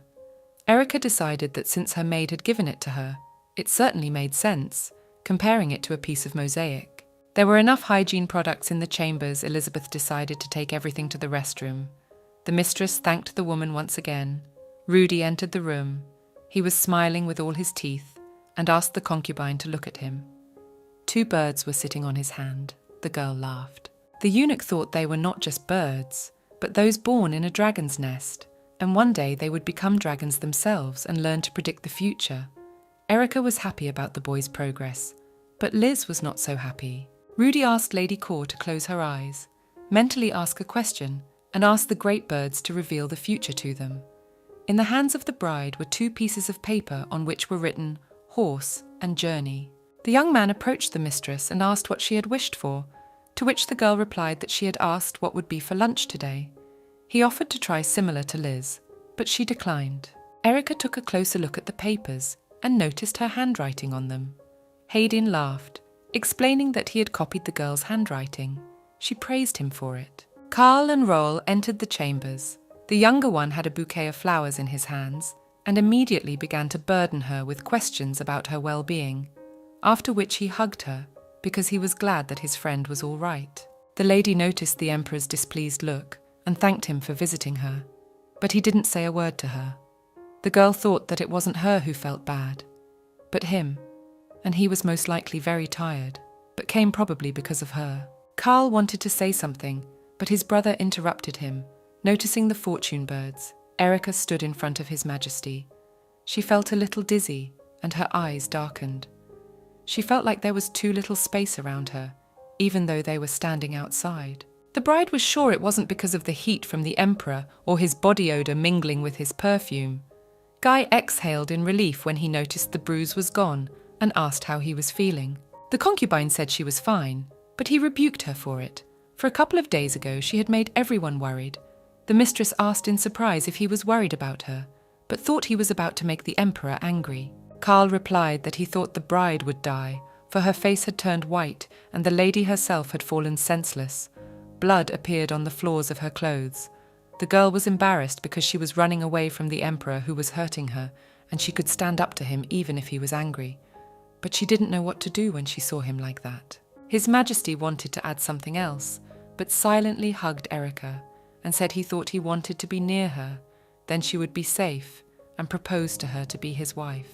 Erica hesitated, not sure how to react. Carl was starting to get angry because he assumed that the girl was against the wedding.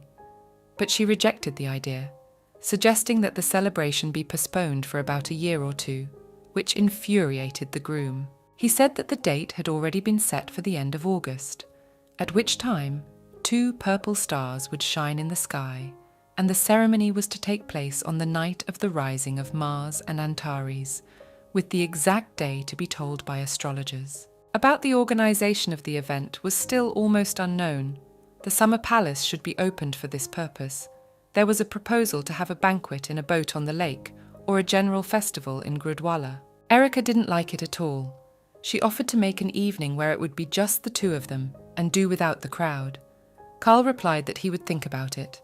The bride thanked the guy. Here, the emperor pleased the concubine with one more piece of news. He decided to pay her 110 gold pieces a year. Initially, he offered 500 gold pieces, but the request was rejected because they were not married yet. But after the wedding, he would raise the issue again. The bride began to refuse because it was too much. His Majesty warned if the money was not enough for her wishes, she could always ask for more. When he left, he wished her health and entered the palace from the balcony. With slight anger, the bride clutched the hem of her dress in her hand and remembered the most expensive gifts in her entire life. On the day of her engagement, and one silver one given by her older brother Herder, she decided that 110 gold pieces was too much for her. Rudy was showing the fortune birds to Roel, and he was pleased, but Carl not so much.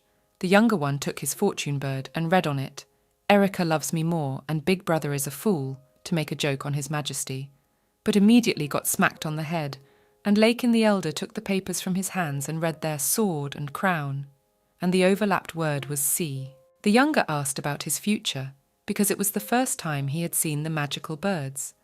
The Emperor matched the two words in his head, and the idea of Roel longing for a crown caused him to take a sword in his hand, but fall into the sea to become fish food. His brother did not like this interpretation. Carl asked what he thought would happen today. He pondered the question. He had never held a weapon and preferred to call himself a pacifist. He wondered about his older brother's cruelty, why all the servants that were in the corridor scattered. Larkin Jr. asked the Emperor to stop scaring people and causing terror. He agreed with him. Roel handed his gift to Erica in an envelope. There was a blessing from the senior priest. Though all the gods love the girl as it is, but the friend wished for more love to come to her. She gratefully kissed the guy on the forehead, causing him to get all flushed. The brothers were about to leave. The mate wished the lady good health and promised that he would keep an eye on her fiancé. The bride looked away and saw His Majesty looking at the birds. She noticed that lately the guy was revealing himself from new sides. Roel once again wished his concubine a good rest and called out to his brother, who was still standing next to the magical animals. The younger one laughed at him, because most likely he was asking them if Erica liked him, but the older one dismissed the thought. In truth, it was not Carl that mattered to the boy now, but the fact that the secret with his real gender would be revealed, then his quiet life would be over. It was much easier for him to be born a girl and have fun with Lady Kor, and there would be no need to live in the southern palace as in a cage. He constantly spoke to her in hints and hoped that she would understand everything. The younger Lakin did not understand if he really liked his older brother's fiancée. Obel shouted and entered the room where Junior was sitting. He didn't understand what was wrong. As soon as the old lady entered, she immediately ordered him to change into another outfit.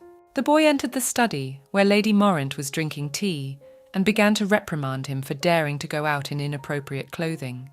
She had seen the boy cradling his late mother's things before, and sympathized with him. But now it was really time to throw away all the dresses. Roel knelt in front of his grandmother, and began to hint little by little that he had more feelings for Erica than for his girlfriend.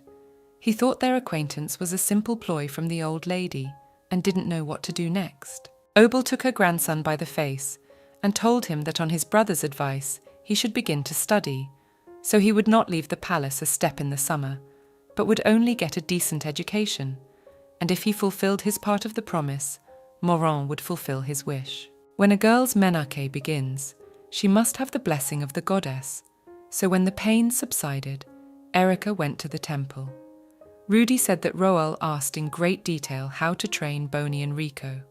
Although the eunuch had trained them for fun, he thought everyone believed his joke, and he himself was beginning to believe that they were magical birds. The lady laughed, replying that her prediction had not come true at all. The boy answered her words with a joke, and they approached the temple. The girl went into a room where a large portrait of the goddess hung.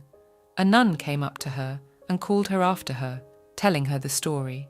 When the sky began to exist separately from the earth, the era of the gods came. Temples with shellfish and fish were erected for Na, who ruled the seas. Then Na created a mermaid out of the sea foam, who looked half like the goddess, and the lower part like a fish. The goddess gave song to the shellfish, who were devoid of pearls. Later, Na took the earth from the seabed, dried it in the sun, and created humans out of it. Erica noted that the story sounds like a legend, but her interlocutor replied that the tears are proof because they taste as salty as seawater. The girls went into another room, with dark walls. The nun poured Mrs. Return, a medicine that allows people to hear the voice of God within themselves. The beginning of the action will be after some time, and the very first side effect is sleep, and while the bride will sleep, then the nun will pray to the goddess Na. In the dream, the girl found herself in a bright place. She was called by an unknown woman, asking if she wanted to know the truth, but quickly left. Erica shouted to the girl, asking her to wait for her. They held hands, after which the concubine found herself on the ice, next to her mother lay. She wanted to tear towards her, but was yanked back by her sleeve, telling her to run, but she didn't listen and went that way. The mistress crouched down on her knees to get a good look at the man, but behind her she heard the swing of a sword and the cry, "The kingdom will remain pure forever." She squirmed and opened her eyes. Waking up, the heroine was in tears. Trying to get up from the couch, Erica had a scar. The nun ran for a healer. The nun turned out to be Arabella. The bride sat in her chambers. The healer had come to her to help with the pain, but aside from the scar, something strange was happening to her. She was having memories she didn't know she had. Return is a hallucinogen. It stupefies the mind and makes one think one has met God. The healer warned not to believe everything she saw. Erica wondered where her scar came from, but even the healer couldn't answer. He only hoped that the girl could find the answer herself. Sergio explained that there were two completely different wounds inside the concubine. The first was related to the soul, and for a long time the man had been researching its treatment, but it was still beyond the healer's competence. There was only one box that they managed to get. In it lay a clam. Erica tried to open it, but it didn't work. Sergio told her that the thing looked like a clam, but in fact it was much more valuable, and he waited a long time for the shell to open on its own. The attempts were unsuccessful. The healer gave it to the bride with the request to try to open the shell, and then she could learn about everything. By the time the feelings became colder than a northern cyclone, the move to the summer palace had begun. The place where the bride would live was called the Butterfly Palace, newly built. It was closest to the castle where His Majesty lives. The emperor couldn't come himself, but sent the girl a guard. Diana, the daughter of Lord Gartis, and his wife Baya. The concubine was very surprised. The girl shared the rumours that it was Erica who proposed the construction of a medicine house in Bicalpa. And now that Diana was by her side, she didn't have to worry about her safety. The guard looked reliable, which made the bride even more happy. During the ride, the lady's carriage stopped in a small clearing to have a snack. The heroine asked if the emperor had travelled the same road, to which Liz replied that this route was considered one of the shortest to the palace. The girl continued to ask about Karl. This time she had the thought that he would hardly be able to sit in the shade of a tree and enjoy the meadow. The maid confirmed the bride's doubts, for her fiancé was a busy man. More likely than not, he passed through here very quickly. Erica thought that if His Majesty were here, he would definitely smile. The bride had already been in the Butterfly Palace for days. She was unimaginably bored. Rudy entered the chambers with a warning that the lady had visitors. She got up from the table she was sitting at because she was sure that Karl had arrived. The girl was worried. She didn't know where to start the conversation and what expression to show on her face. Ren entered the bedroom. His bride was just as pleased to see him. The lord thought his friend was going mad with boredom, but noticed what she was doing at her desk. Erica was drawing from memory the map she had seen in the emperor's study. Carson was surprised at the concubine's skills and asked when she would portray the view outside. She wanted to know if it required going outside. The knight wanted to apologize for his words, but couldn't. The guy came to convey the words of His Majesty, which were to comfort the heroine, and handed her an envelope. It contained an order that allowed Erica to go out and even visit noble ladies. But she did not want to go out to meet aristocrats. The girl dreamed of looking at Lake Swan. Probably the colour of the water is very beautiful. The sand on the shore of the lake looks like pearl powder. The concubine heard that when the wind rises, waves rise over the water like folds on the curtains, and near the lake live beautiful white swans, which confirm the name. Ren warned that the birds didn't come every day, so it wasn't likely to be too interesting there. The bride was upset because there was a chance she wouldn't be able to see the lake. It was too far away from the emperor's residence. The knight asked the sad heroine to give him some more time.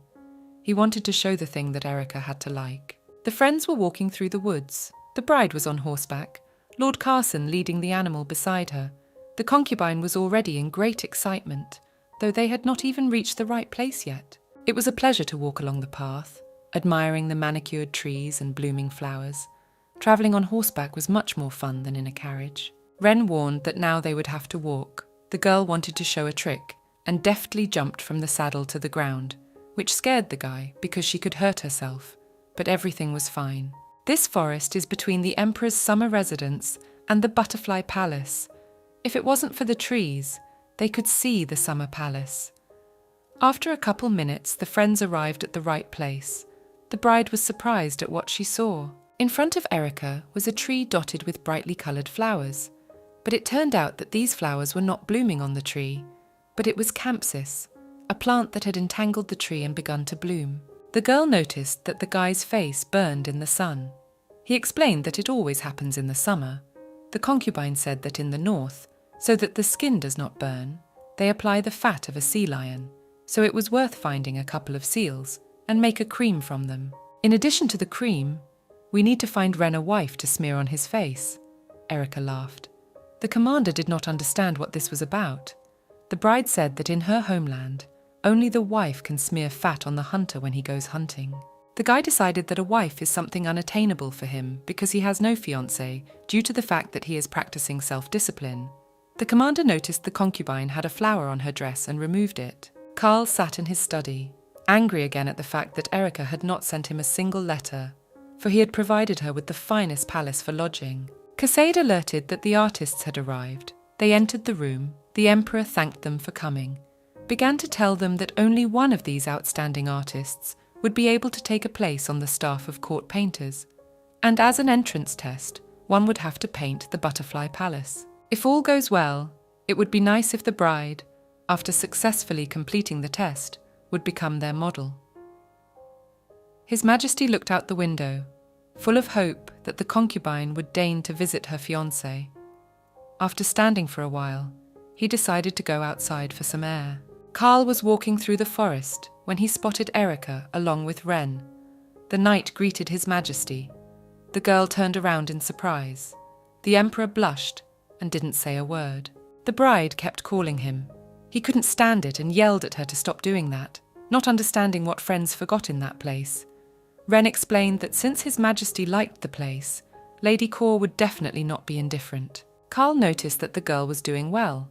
Erica remembered to thank him for the opportunity to live in such a wonderful place. The commander decided to leave the pair alone. He bid them farewell and left. The emperor didn't understand why he decided to do that, the concubine called out to His Majesty once more. The groom removed a flower from her dress, put the girl in, and asked her to call him by his name. Erica recounted her experiences on the way back from the capital, surveying the scenery along the way. She remembered Carl's face. At that moment, she frantically wanted to know what the emperor was busy with at that moment. A wind blew, and flowers flew from the tree and covered the girl from head to toe. His Majesty began to remove them from her hair and explained that any time he was overcome with thoughts of someone, he would call out to that person, and if he was angry with someone, once the emperor saw his bride, he would stop being angry. The couple came to the river. The banks were lined with flowers. On the dock stood an old boat on which Carl had never ridden. So the girl asked him to wait a little, and Erica herself went to the boat and began to untie it, after which sat in it. The emperor followed the bride. The concubine took the oars in her hands, warned that there was no need to be afraid, and tried to row away from the shore, but nothing came out. His Majesty explained that there was no need to try, because the current would pick up the boat itself. He took the oars from the girl, and the pair set sail away from the shore. Erica was absolutely delighted. At one point, Erica gathered water in her hands and splashed it towards the emperor. He was enraged and splashed his fiancée back. His Majesty let go of the oar to fix his concubine's wet hair. A few seconds later, the boat flipped over. The couple was in the water. The guy held the girl above the current. She laughed and hugged her fiancé. She really wanted to smile. Ren was walking through the forest when he felt that someone was not far from him. He wondered who this person was chasing him or Erica. He looked behind a tree. There stood a surprised Rudy. The knight asked who he was, to which the guy explained that he was Erica's court eunuch. The commander didn't understand why the butler was following his mistress, to which he replied that he was making sure that nothing happened to the girl. The young men began to discuss that they had noticed an unknown man in the forest. Rudy said that he tried to catch him, but he couldn't and didn't tell anyone, because it happened many times at court. It's quite possible that there could be a spy here, and until there is no proof, it's not worth making a fuss. It will only become an extra reason to attack the lady. Erica attended Countess Laura's reception where she had fun with other aristocrats. The hostess of the event told her that there was also a lake in the garden of the summer palace that was as beautiful as Lake Swan. So, it was called Mini Swan. The Killy family is a clan that maintains neutrality. But why did Lady Kaur, who declined invitations, come here? After all, she was also called by families close to the emperor. One of the guests offered the countess to play the harp, which pleased the concubine, because she had often heard of the girl's beautiful playing. The countess thought that Erica did not look like the emperor's chosen one, but since she had survived the bloody night, she was definitely an unusual girl. The guests made their way to the drawing room where Laura was playing the harp, the aristocrats discussing the countess's good playing skills, for she had only recently begun to master the instrument. One of the girls started talking about her ability to play the piano.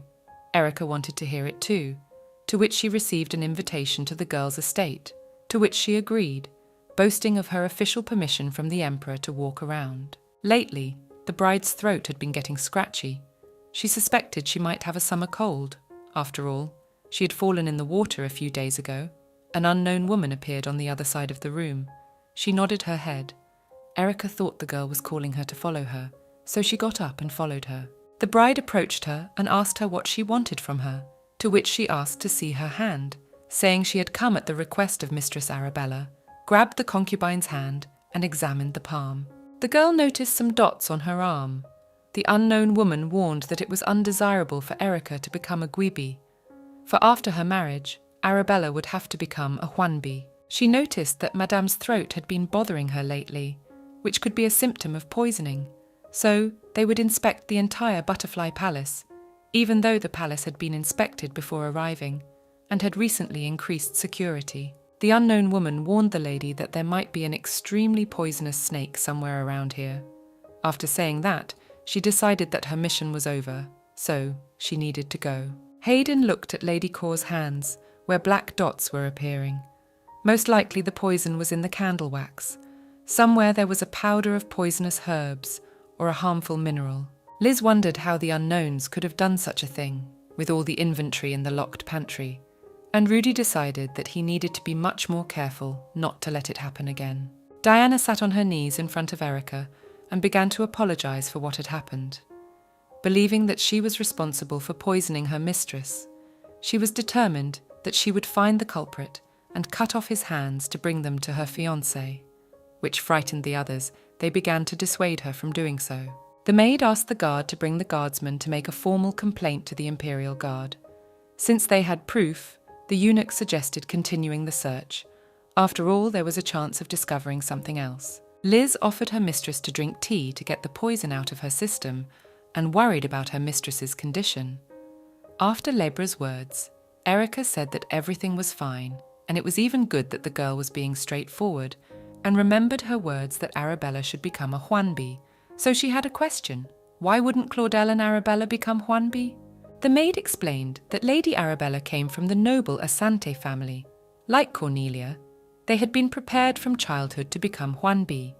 But after discussing the candidates for the role, Lady Asante had taken a vow of chastity, which meant that until a certain condition was fulfilled, she would remain innocent, a condition that His Majesty must be aware of, for he had signed the contract. A girl who has taken a vow cannot become empress, so Arabella is forced to remain in the status of concubine.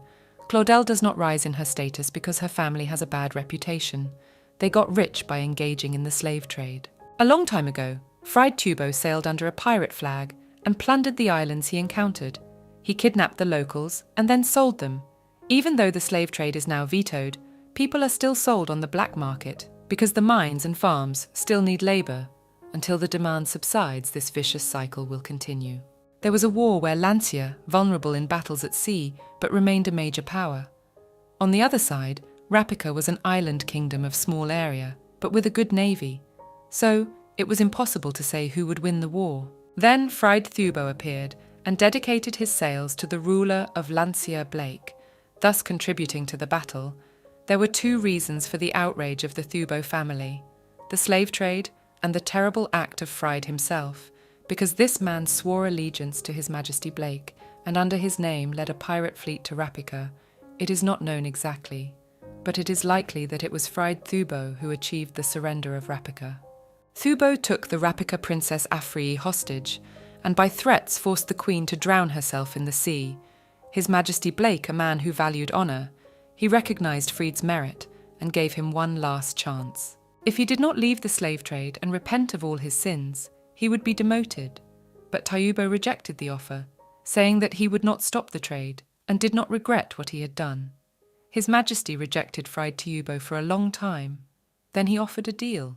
It was connected with the treasure of Rapika. Eric was surprised that Liz knew so much about the story. The maid explained that her older brother, with whom she had lived with years ago, had liked her. When it came to her family, the woman remembered that there was little time left before the lady's wedding. As soon as Erica arrived at the Northern Palace, she had doubted whether the day would come. But the wedding should be unforgettable. The vows would be recited on a ship sailing on the lake. The days leading up to the gala were hectic. For the most part, things were going smoothly, but the culprit who brought the candles had never been caught. Lady Kaur had already started handing out invitations to the ceremony. Many noble women were happy for her and supported her, but the girl wondered what would happen to her after the wedding. After all, she still had not told the Emperor about her scar, because in the beginning the lady was afraid of His Majesty's anger. But when Karl began to smile little by little, she was afraid that the smile would fade, and the warm look would turn icy again. But although she was afraid to run away and no way could not, she had to tell him everything. Karl, along with Ren, were on a hunting trip where they shot a boar, which seemed small to the Emperor, so it could be bypassed. He suggested his friend go deeper into the forest to find deer or bear dens. The knight warned that Lady Kaur had arrived, which surprised the guys. But Diana came out of the carriage. Ren introduced herself. The guard greeted the commander in return, and the knight offered her to visit the order at any time convenient for her, because her experience could be useful to other participants, to which the girl willingly agreed. Karl realised that Erica might be in the carriage, so he opened it and sat down opposite the bride, began to tell about the killed boar he wanted to give her as a trophy. But the girl looked sad. His Majesty offered to take her wherever she wanted to go, if it was because of the hunt, and warned her that he would protect his concubine from anyone. She need not have feared. Erica said that there was one thing that the Emperor didn't know about yet, and if he told her, it was likely that the guy would get angry because of what he had heard. The groom assured the lady that everything was fine, after which, she said about the fact that she had a scar on her body. Karl reacted very calmly. His reaction surprised the bride. He asked why he had to be angry about his concubine's old wound. The Emperor moved closer and admitted that he too had scars all over his body. Erica hugged His Majesty and tearfully thanked him. Karl said that such things didn't bother him. It was all irrelevant.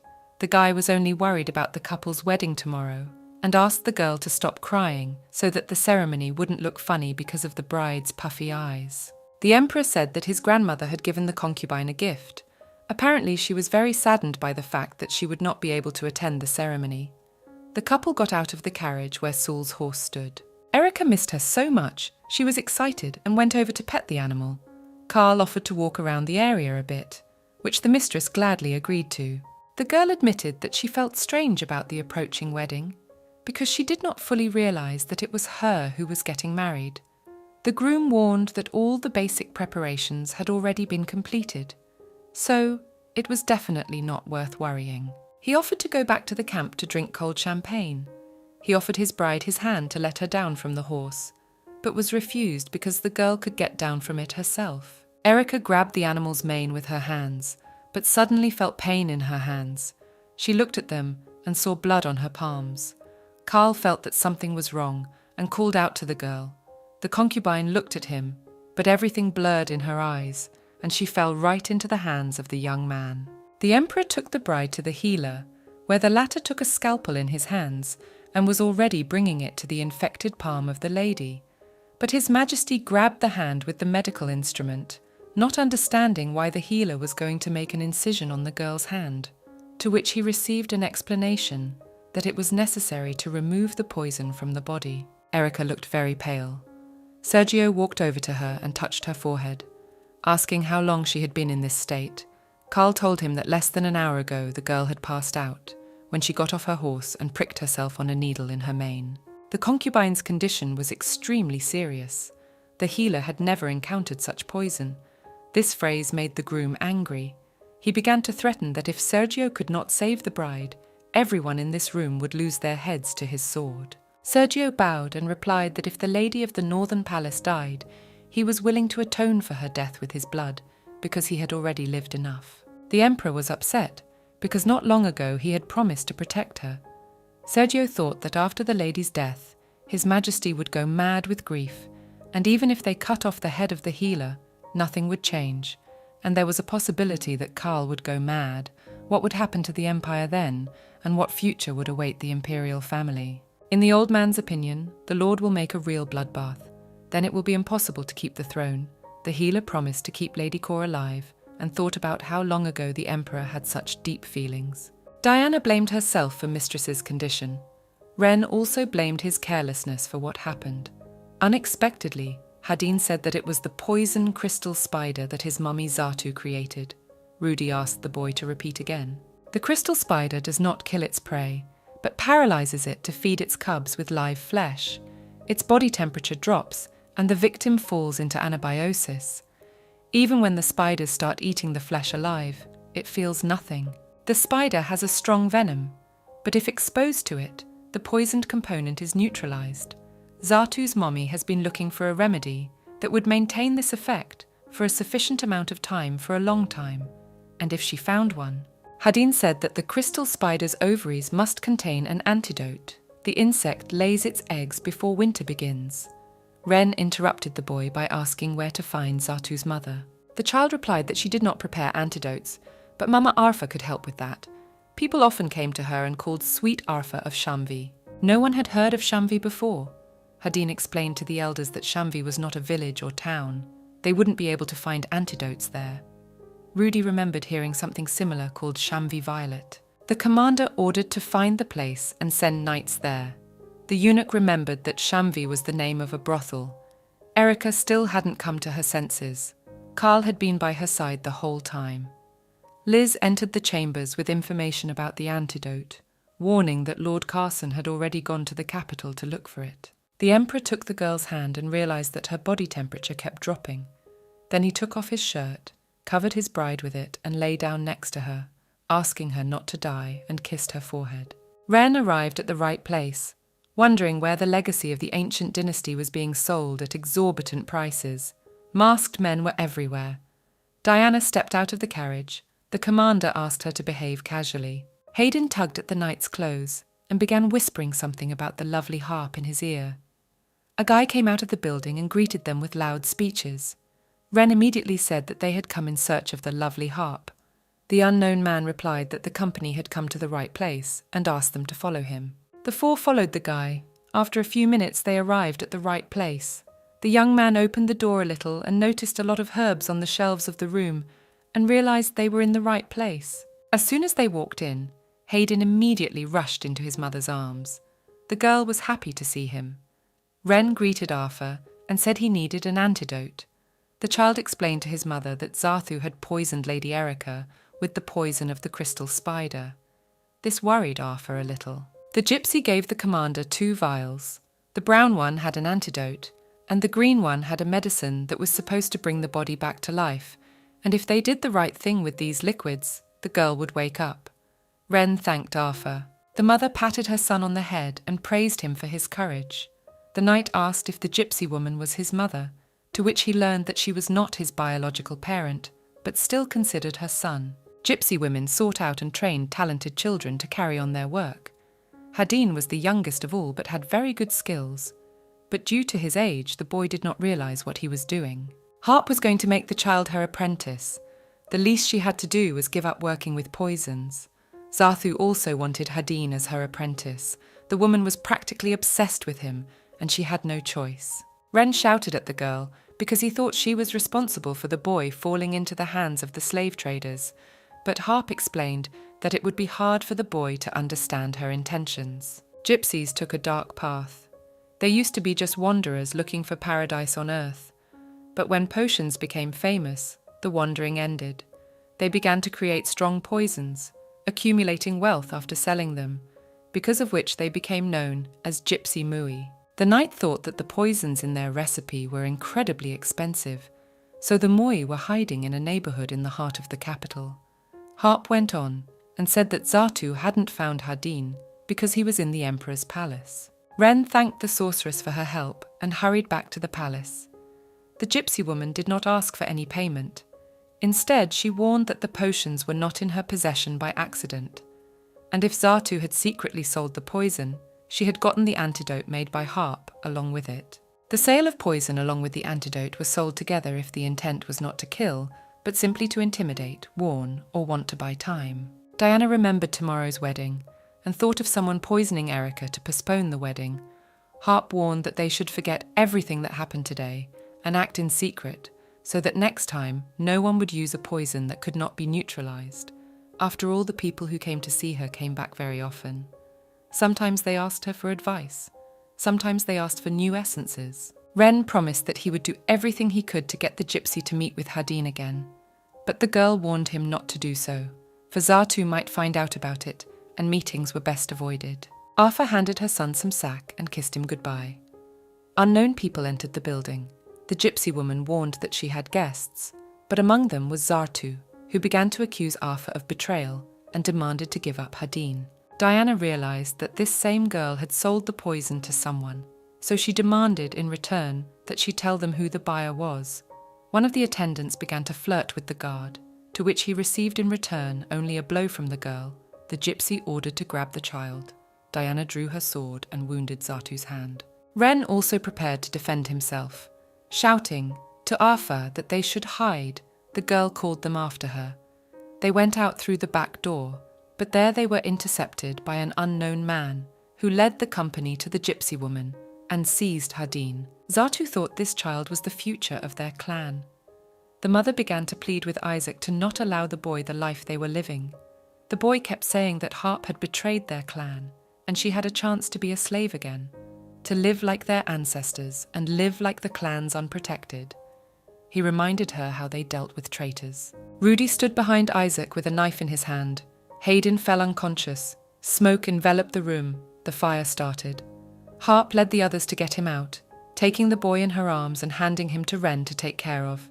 She went to help the others out of the fire, kissing her son goodbye. Carl woke up in the middle of the night. There was no Erica beside him, which scared him, but the girl was standing nearby with a frightened expression on her face. The bride said she was only a fading magical incarnation because the child was dying. The emperor replied that he won't let her die, to which the ghost asked if the guy is going to save her. If he wants to do that, then she can save the life that is barely flowing inside, but this time will do someone else.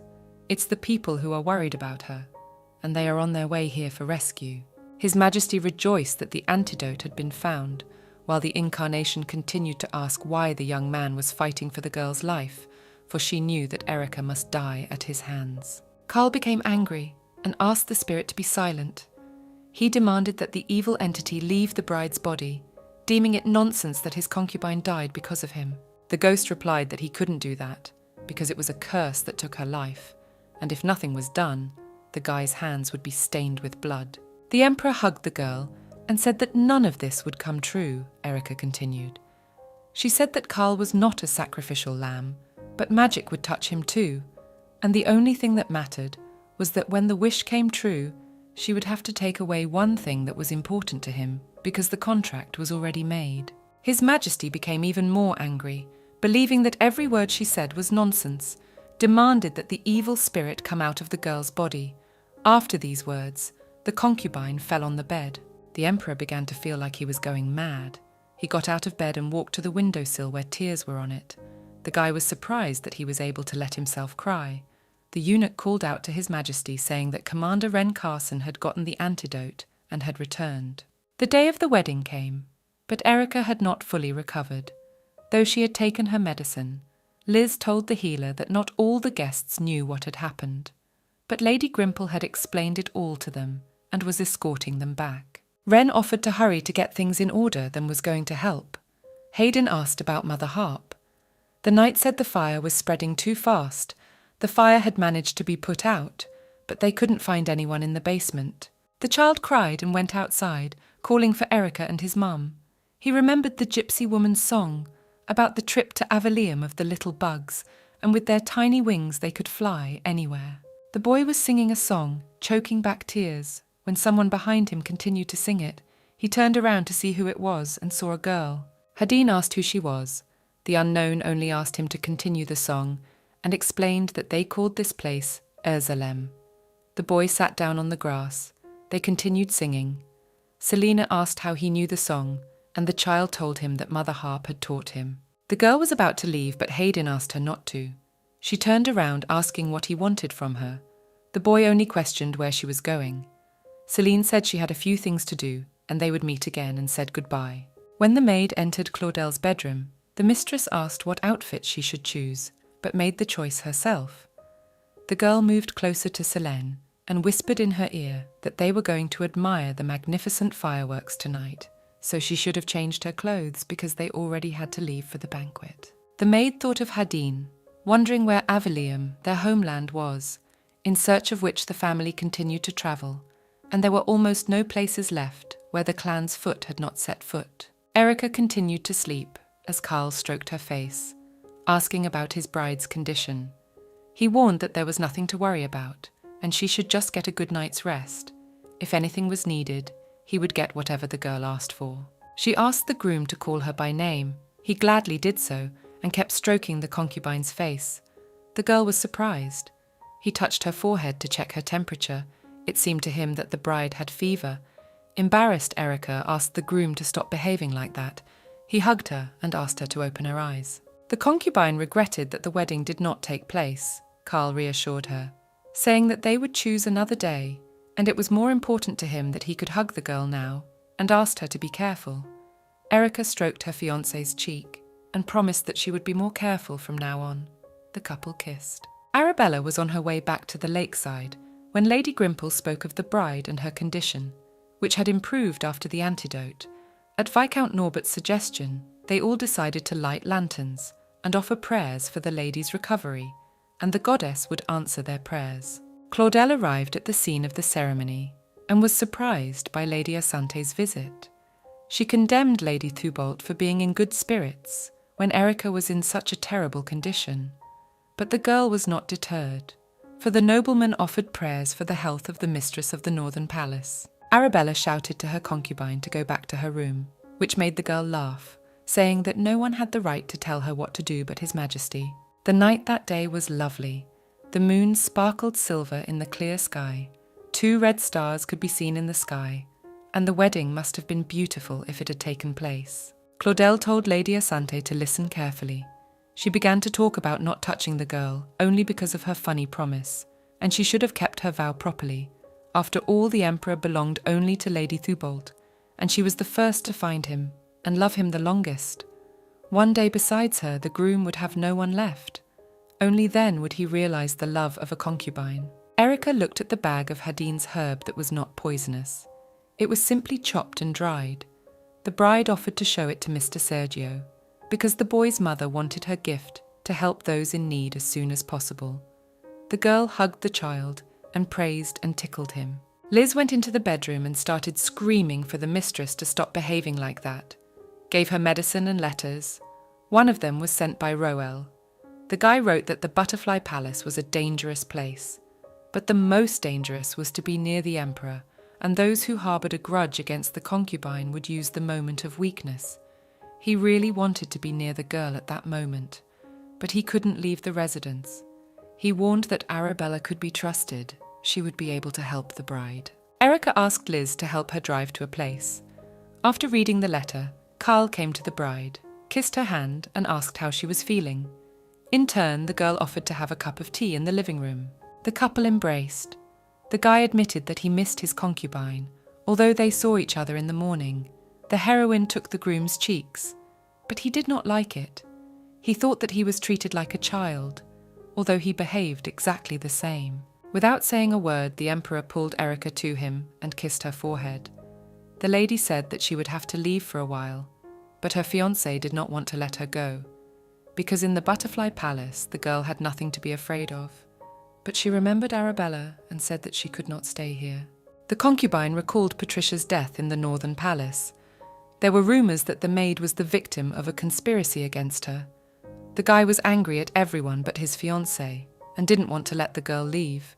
After all, she was perfectly safe in the Emperor's palace. Claudel sat by the window in her estate at night, remembering Erica, having promised that any place she escaped to from the Butterfly Palace would be her grave. The noblewomen were vacationing on the shores of Lake Swan when they found the dead girl.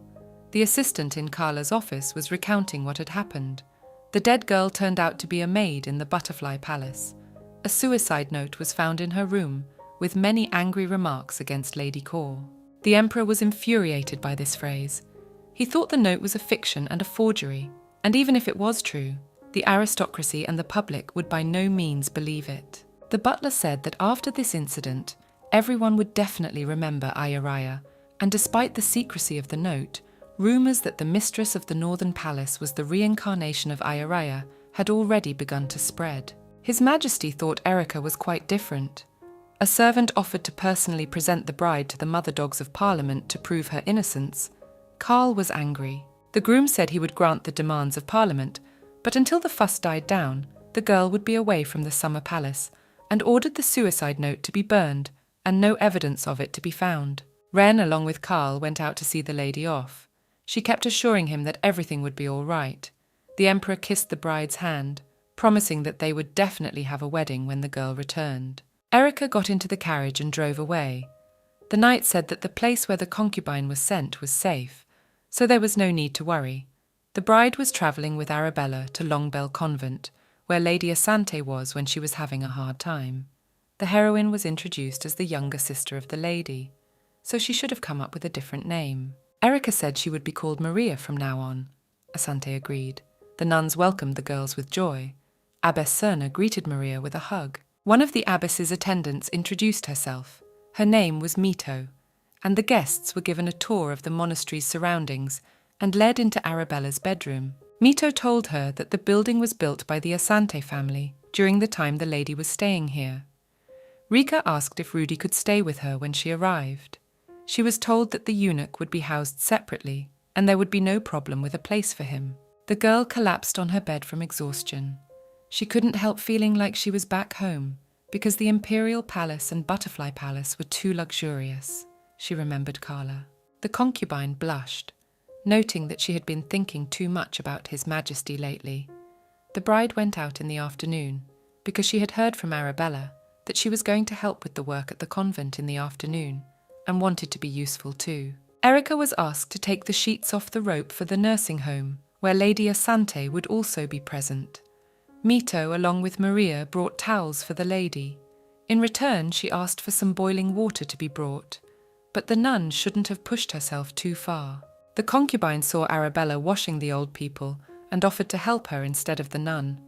When the girls were done with helping at the nursing home, the bride looked exhausted, even though they had both worked up a sweat. Asante offered her friend a little walk. Arabella told her that there was a time when despair took over her, and it was because a person dear to her mistress had received wounds that could not be healed. Hope died inside. It was then that she met Abbess Cerna, and her words struck a chord with her. Even if our bodies are beyond our control, their true appearance does not change. Lady Asante never served under the church because of religiosity or a charitable spirit. She did it all because she thought it was necessary, but Mary had no need to labour and help with the hard work. The abbess heard the whole conversation between the girls and praised Arabella for the words she said. She asked what the bride felt when she helped those in need, and if there was any response within her, just as God gives parents the love of a child to care for them. To all men he gave a heart to love others. The concubine blushed after saying that Cerna thought she already had a favourite. In her opinion, Erica didn't know what to do and she wants to figure it out. Carl didn't look well. The servant offered to call a healer, but the Emperor refused.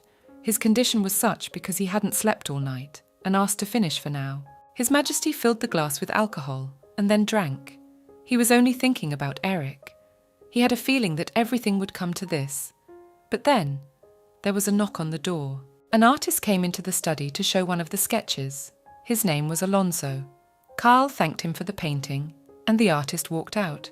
The sketch was of a smiling Erica. Rudy entered the brothel, where he arranged to meet his friend Simon to remind him of his request. The guy said nothing was known yet, but he had asked the neighbourhood kids to look into the house if anything happened. Louise burst into the room, who surprised the guy with her visit, The girl ran up to the eunuch and hit him. Louise shouted at him, demanding to explain why he did this, why he became a eunuch. Rudy said it was the only way to cure the disease and save the girl. Louise started screaming that she didn't want that. But the guy's only wish was to see her by his side till the last. If his lover didn't get proper treatment, the spots could have spread all over her body, causing her to die. Louise began to accuse him that they could not be together. But the young man promised that very soon he would return to her. But the girl did not believe, because she knew that eunuchs cannot leave the harem for the rest of their lives. In her opinion, the guy always ran away because he was afraid of being abandoned. With tears in her eyes, she recalled that as a child, he had always followed her around, had been like a little brother to her, but had suddenly decided that he was now the elder among the two of them, blamed him for running away when he found out about her feelings for him and pretending to make a huge sacrifice. But Louise would never betray him. She thought they could stay together until the very end. But the guy left her. All she had to do was live the life she owed to Rudy. The girl ran away in tears, leaving the eunuch bewildered and regretful. Erica followed the same routine as the nuns. The most important part of the job was that she had to entertain the patients who were housed within the walls of the nursing home. One of the girls was telling her concubine her story. When her husband wanted to get rid of her because of her illness, the whole world disgusted the patient, especially her husband. She hated him for doing that to her. It was all the fault of the arrow that had unluckily hit her lower back. She blamed herself for the miss. The thought swirling around in her head that the best way out was death. Mary cried over the story. The sick woman pitied her. Mito came into the room and warned her that Arabella was leaving soon. The girls stood by the carriage and discussed the past days, which passed in peace and quiet. Lady Asante said that if there had not been a period in her life when she had lived as a novice and relied on the convent, there would not be her present one, for she walked the streets in a thick veil and looked at the real world. She hoped that the time the bride would spend here would do her good. Mito noticed Fidesz standing nearby and couldn't take his eyes off his mistress. Her sister warned her not to worry about him, but she had to remember that the man could have a temper, especially if you tried to do something for him. Most likely, it hurt his dignity. The nun said it was better to pretend that she knew nothing and offered to help in the kitchen while she went to the market for bread. Maria was peeling potatoes when a man approached her and frightened her. She screamed. Rudy noticed this and tried to defend the mistress, but the girl assured him that everything was fine. One of the cooks entered the kitchen and started accusing the concubine of idleness when Erica tried to calm the eunuch down. The guy suggested that she go back to the dormitory to talk there. Mito came back from the market. The bride introduced them to each other. Rudy started talking about the hard life of a butler. Maria tugged his sleeve and asked him to stop. He apologized. The heroine had a complete feeling that something was clearly wrong. The young man said he should rest. Erica started to calm the guy down and said that everyone loved him, and the gender of the eunuch didn't matter. Without him, the girl wouldn't last a minute. Rudy bowed and apologized to Mito for the words he had said when they first met. But the nun objected, taking all the blame. Maria warned that the eunuch was here to help her, and the others should not hesitate to ask for help. The guy reminded to be careful, even if the place seemed calm to the concubine, and especially that man should be cautioned, because His Majesty had hardly gotten on the trail of the criminals. The two of them were awaiting interrogation. After lunch, Mito suggested that Erica go with her to get wine for the ceremony, and the distillery owner himself drove them to the church service. The nun asked how Bobby was doing. He said he was fine, but his grapes needed rain, so he went to the temple to pray. The girl rebuked that the goddess would not listen to the prayers of such believers. The man thought he had arrived too late. He was afraid that the count would be very angry, so he left the inhabitants of the monastery in the carriage and went to the guests himself. Mito suggested that Rudy and Maria look at the warehouse where the wine was maturing. Everyone agreed. The concubine was absolutely thrilled. She could hear the sounds of the wine fermenting as if it were alive. As the girls were talking, the eunuch heard footsteps and called out to the mistress to hide. Bobby saw Mito in the warehouse and kicked her out of there. She resisted and said that Maria and Rudy were missing, but he wouldn't listen to her. When the friends were left alone, Erica became worried about the guy. She thought something had happened, while they had not seen each other. He said he kept bothering Mistress, and was good for nothing as a human being. He remembered Louise's angry face. The young man thought that she was right and should not have done everything quietly and waited for gratitude for a sacrifice that no one asked for. He was tormented by the thought that the girl would never forgive the guy. She never did what he expected. The bride looked sympathetically at her friend. He continued, he thought that the beloved had left to find a better life, but didn't think of Rudy. The guy didn't know what he should live for now. The concubine hugged the eunuch and said that now she would live for him and he should live for her. The nun beckoned to Mary and gave her the letter and told Emily she would go away for a little while, the patient requesting that on her return she would write a letter for her brother, who could give it to her husband, at her dictation. The bride asked what the girl wanted to write in her letter. She replied that she didn't know yet, but the first thing she would say was that she was doing well. It turned out that Lady Morrint was ill, but they weren't too worried about her. The old lady was quite strong, so it was not for nothing that she became the godmother of the Lakin family. Erica noticed that the carriage was not checked. It was all because the document had Obel's signature on it. Apparently, this allowed unimpeded entry into the palace grounds. The bride said she had never heard of this road, though she had been to the Southern Palace many times. Rudy replied that there were probably more secrets the girl didn't know about. Mr. Lakiris met the friends who had come to see Lady Maverinth at the gate and conducted them to the sick lady. Near the bedroom, the bride met Arabella and at once became anxious about the old lady's condition. The lady replied that she was now being examined by a physician and had been unable to eat for a long time on account of constant spasms, so her condition had greatly deteriorated. This night, Obel also slept badly. This was the state of her godmother every summer, but this time it was much worse. The palace guests entered the chambers. Mrs. Morin was lying in her bed and calling for Erica. The old woman missed her greatly and apologized for the sudden invitation. The concubine replied that even if she had been in the North End and had received the letter, she would have come here at once. Lady Maverinth regretted that she had taken too much upon herself and suspected that life in this world was coming to an end. The bride objected and replied that she was very important to her, and she wished the old lady to get well as soon as possible. Obel saw fit to thank the girl for being able to change role. The boy's friends smiled.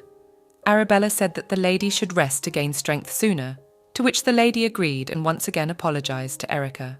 The guests were drinking tea in the drawing room when they talked about the old woman's condition. Lady Asante warned that as soon as her strength returned to her, everything would be as before. The sick woman should only rest and not worry, and the girl should not stay in the palace for her own safety. The bride blamed herself for not being able to be there at that moment. Arabella said goodbye, warning that they had prepared a room in the palace for the concubine. Lady Asante came to visit the sick man. Tessa said that on hot days the pain from burns increases, so they mixed the medicine and treated the wound. But Mr. Sergio's recipe does not help. From behind the door, a scream was heard. The mistress asked to take that man away. She obeyed and left.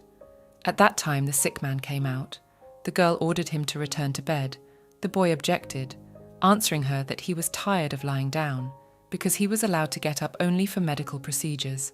But nothing helped, and began to accuse the concubine that she left him for some emperor. Arabella asked him to stop and led him back to the bedroom. She knew he was in pain, but Mr. Sergio wasn't around.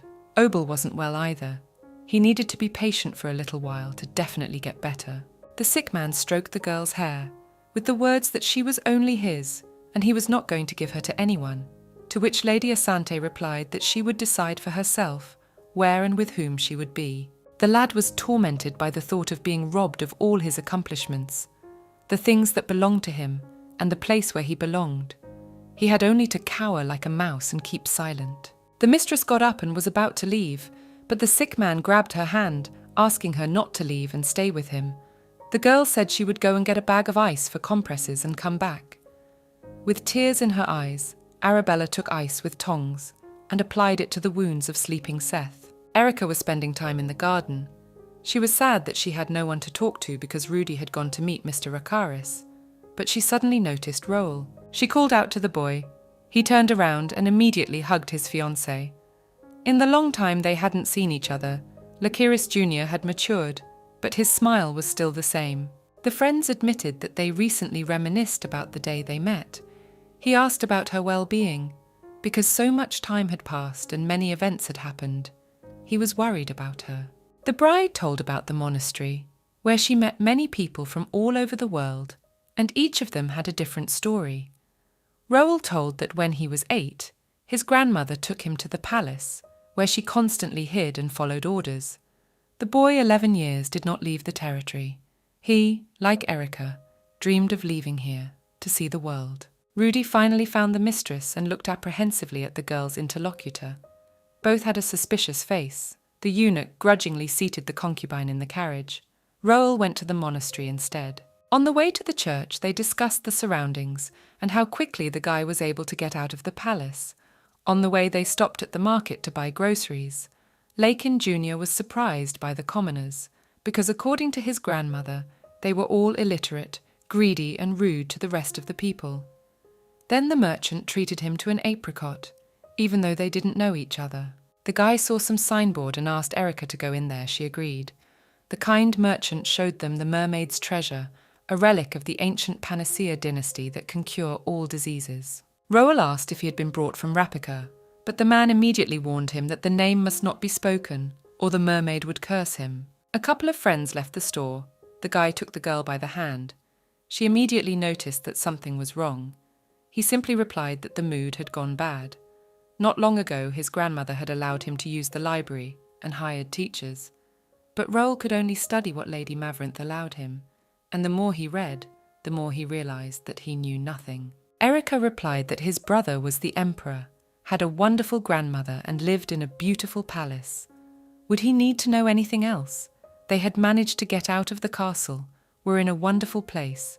All the friends had to do was have a good time. Out of gratitude, Roel kissed the girl's hand. The concubine reminded him that they were now nuns, and reminded him of the fact that he had pretended to be a girl before, and why he thought that if his fiancée found out the truth, she would stop being friends with him. The guy kneeled down, showering the heroine with compliments, asked to say that she didn't hate him. She confirmed his thoughts. Roel rejoiced, hugged the girl again. She asked not to lie to her anymore. The friends had been walking around the city for a long time. The guy offered his friend a drink of water. Erica understood how her friend felt. After all, she used to live locked up too. Roel offered to return to the huge, dismal house, or there was the option of staying in town for a couple more days. The concubine decided that they should return with Rudy, so they would set off at dawn tomorrow. The friends held hands and walked on when they saw 3 people. One of them asked how the prince was walking. It was quite late and they wanted to see him off. Roel thought about the fact that no one had ever addressed him like that in the palace by a prince. He yelled for Erica to run, and the girl herself stood in a stupor. Lady Grimple ordered the bride to be caught, for if she started calling for help, there would be trouble. Roel said not to touch the girl, but they tried to reassure him that they didn't kill for nothing, and this was a day everyone had been waiting for a long time. Erica was running, not knowing what to do next, and asking for help from people passing by. One of the guys laughed that she was a fast runner, but still, she would be finished. In her head, she apologized to Karl for not being able to keep her promise. The emperor was standing behind the guy who had threatened the concubine. Erica sat in the carriage completely slumped over. Across from her was His Majesty. The bride asked, "What's up with Roel?" The guy was angry that the couple hadn't seen each other for a month, and she was the first to ask about his brother, but reassured that he was fine. The bride hugged her fiancé and confessed that she missed him, asking the same in return. The emperor replied that he missed her madly and wanted to see her every day. As soon as the guy heard about the concubine's arrival at the southern palace and immediately rushed there, but once he arrived, he didn't find her there. Rudy told about his friend's plans. Karl rode out to follow them, and if it wasn't for that, they could have gotten into trouble. Erica apologized, and His Majesty warned that her brother was still in transition. The girl objected, replying that Roel knew a lot, had changed a lot, and was a very nice guy. In fact, her words pleased Karl. He was reminded again that she was his bride, and no one could ever take her away from him. Roel sat on the ground as his older brother reprimanded him, and then quickly let him go, saying that they would talk about the prank at home, for if Lady Mavrinth found out about it, it might make things worse for her. The prince was warned not to believe everyone in the palace because even South Castle has spies. But here, Karl was about to leave. Erica ran to Roll to see if he was all right, and the Emperor in turn said they should return to the palace, and the concubine should return to the monastery. His Majesty warned his brother that as soon as matters in South Castle were resolved, the brothers would leave for the imperial palace. Staying at grandmother's house was to avoid attracting unnecessary attention by leaving for the main residence. The younger suggested that he himself should go to Lady Maverinth, and the lad would return discreetly with Erica. He assured her that he would disguise himself well, no one would suspect anything, and advised his brother to take a break. Roll got on his horse and rushed to the palace, the bride and groom standing in utter bewilderment.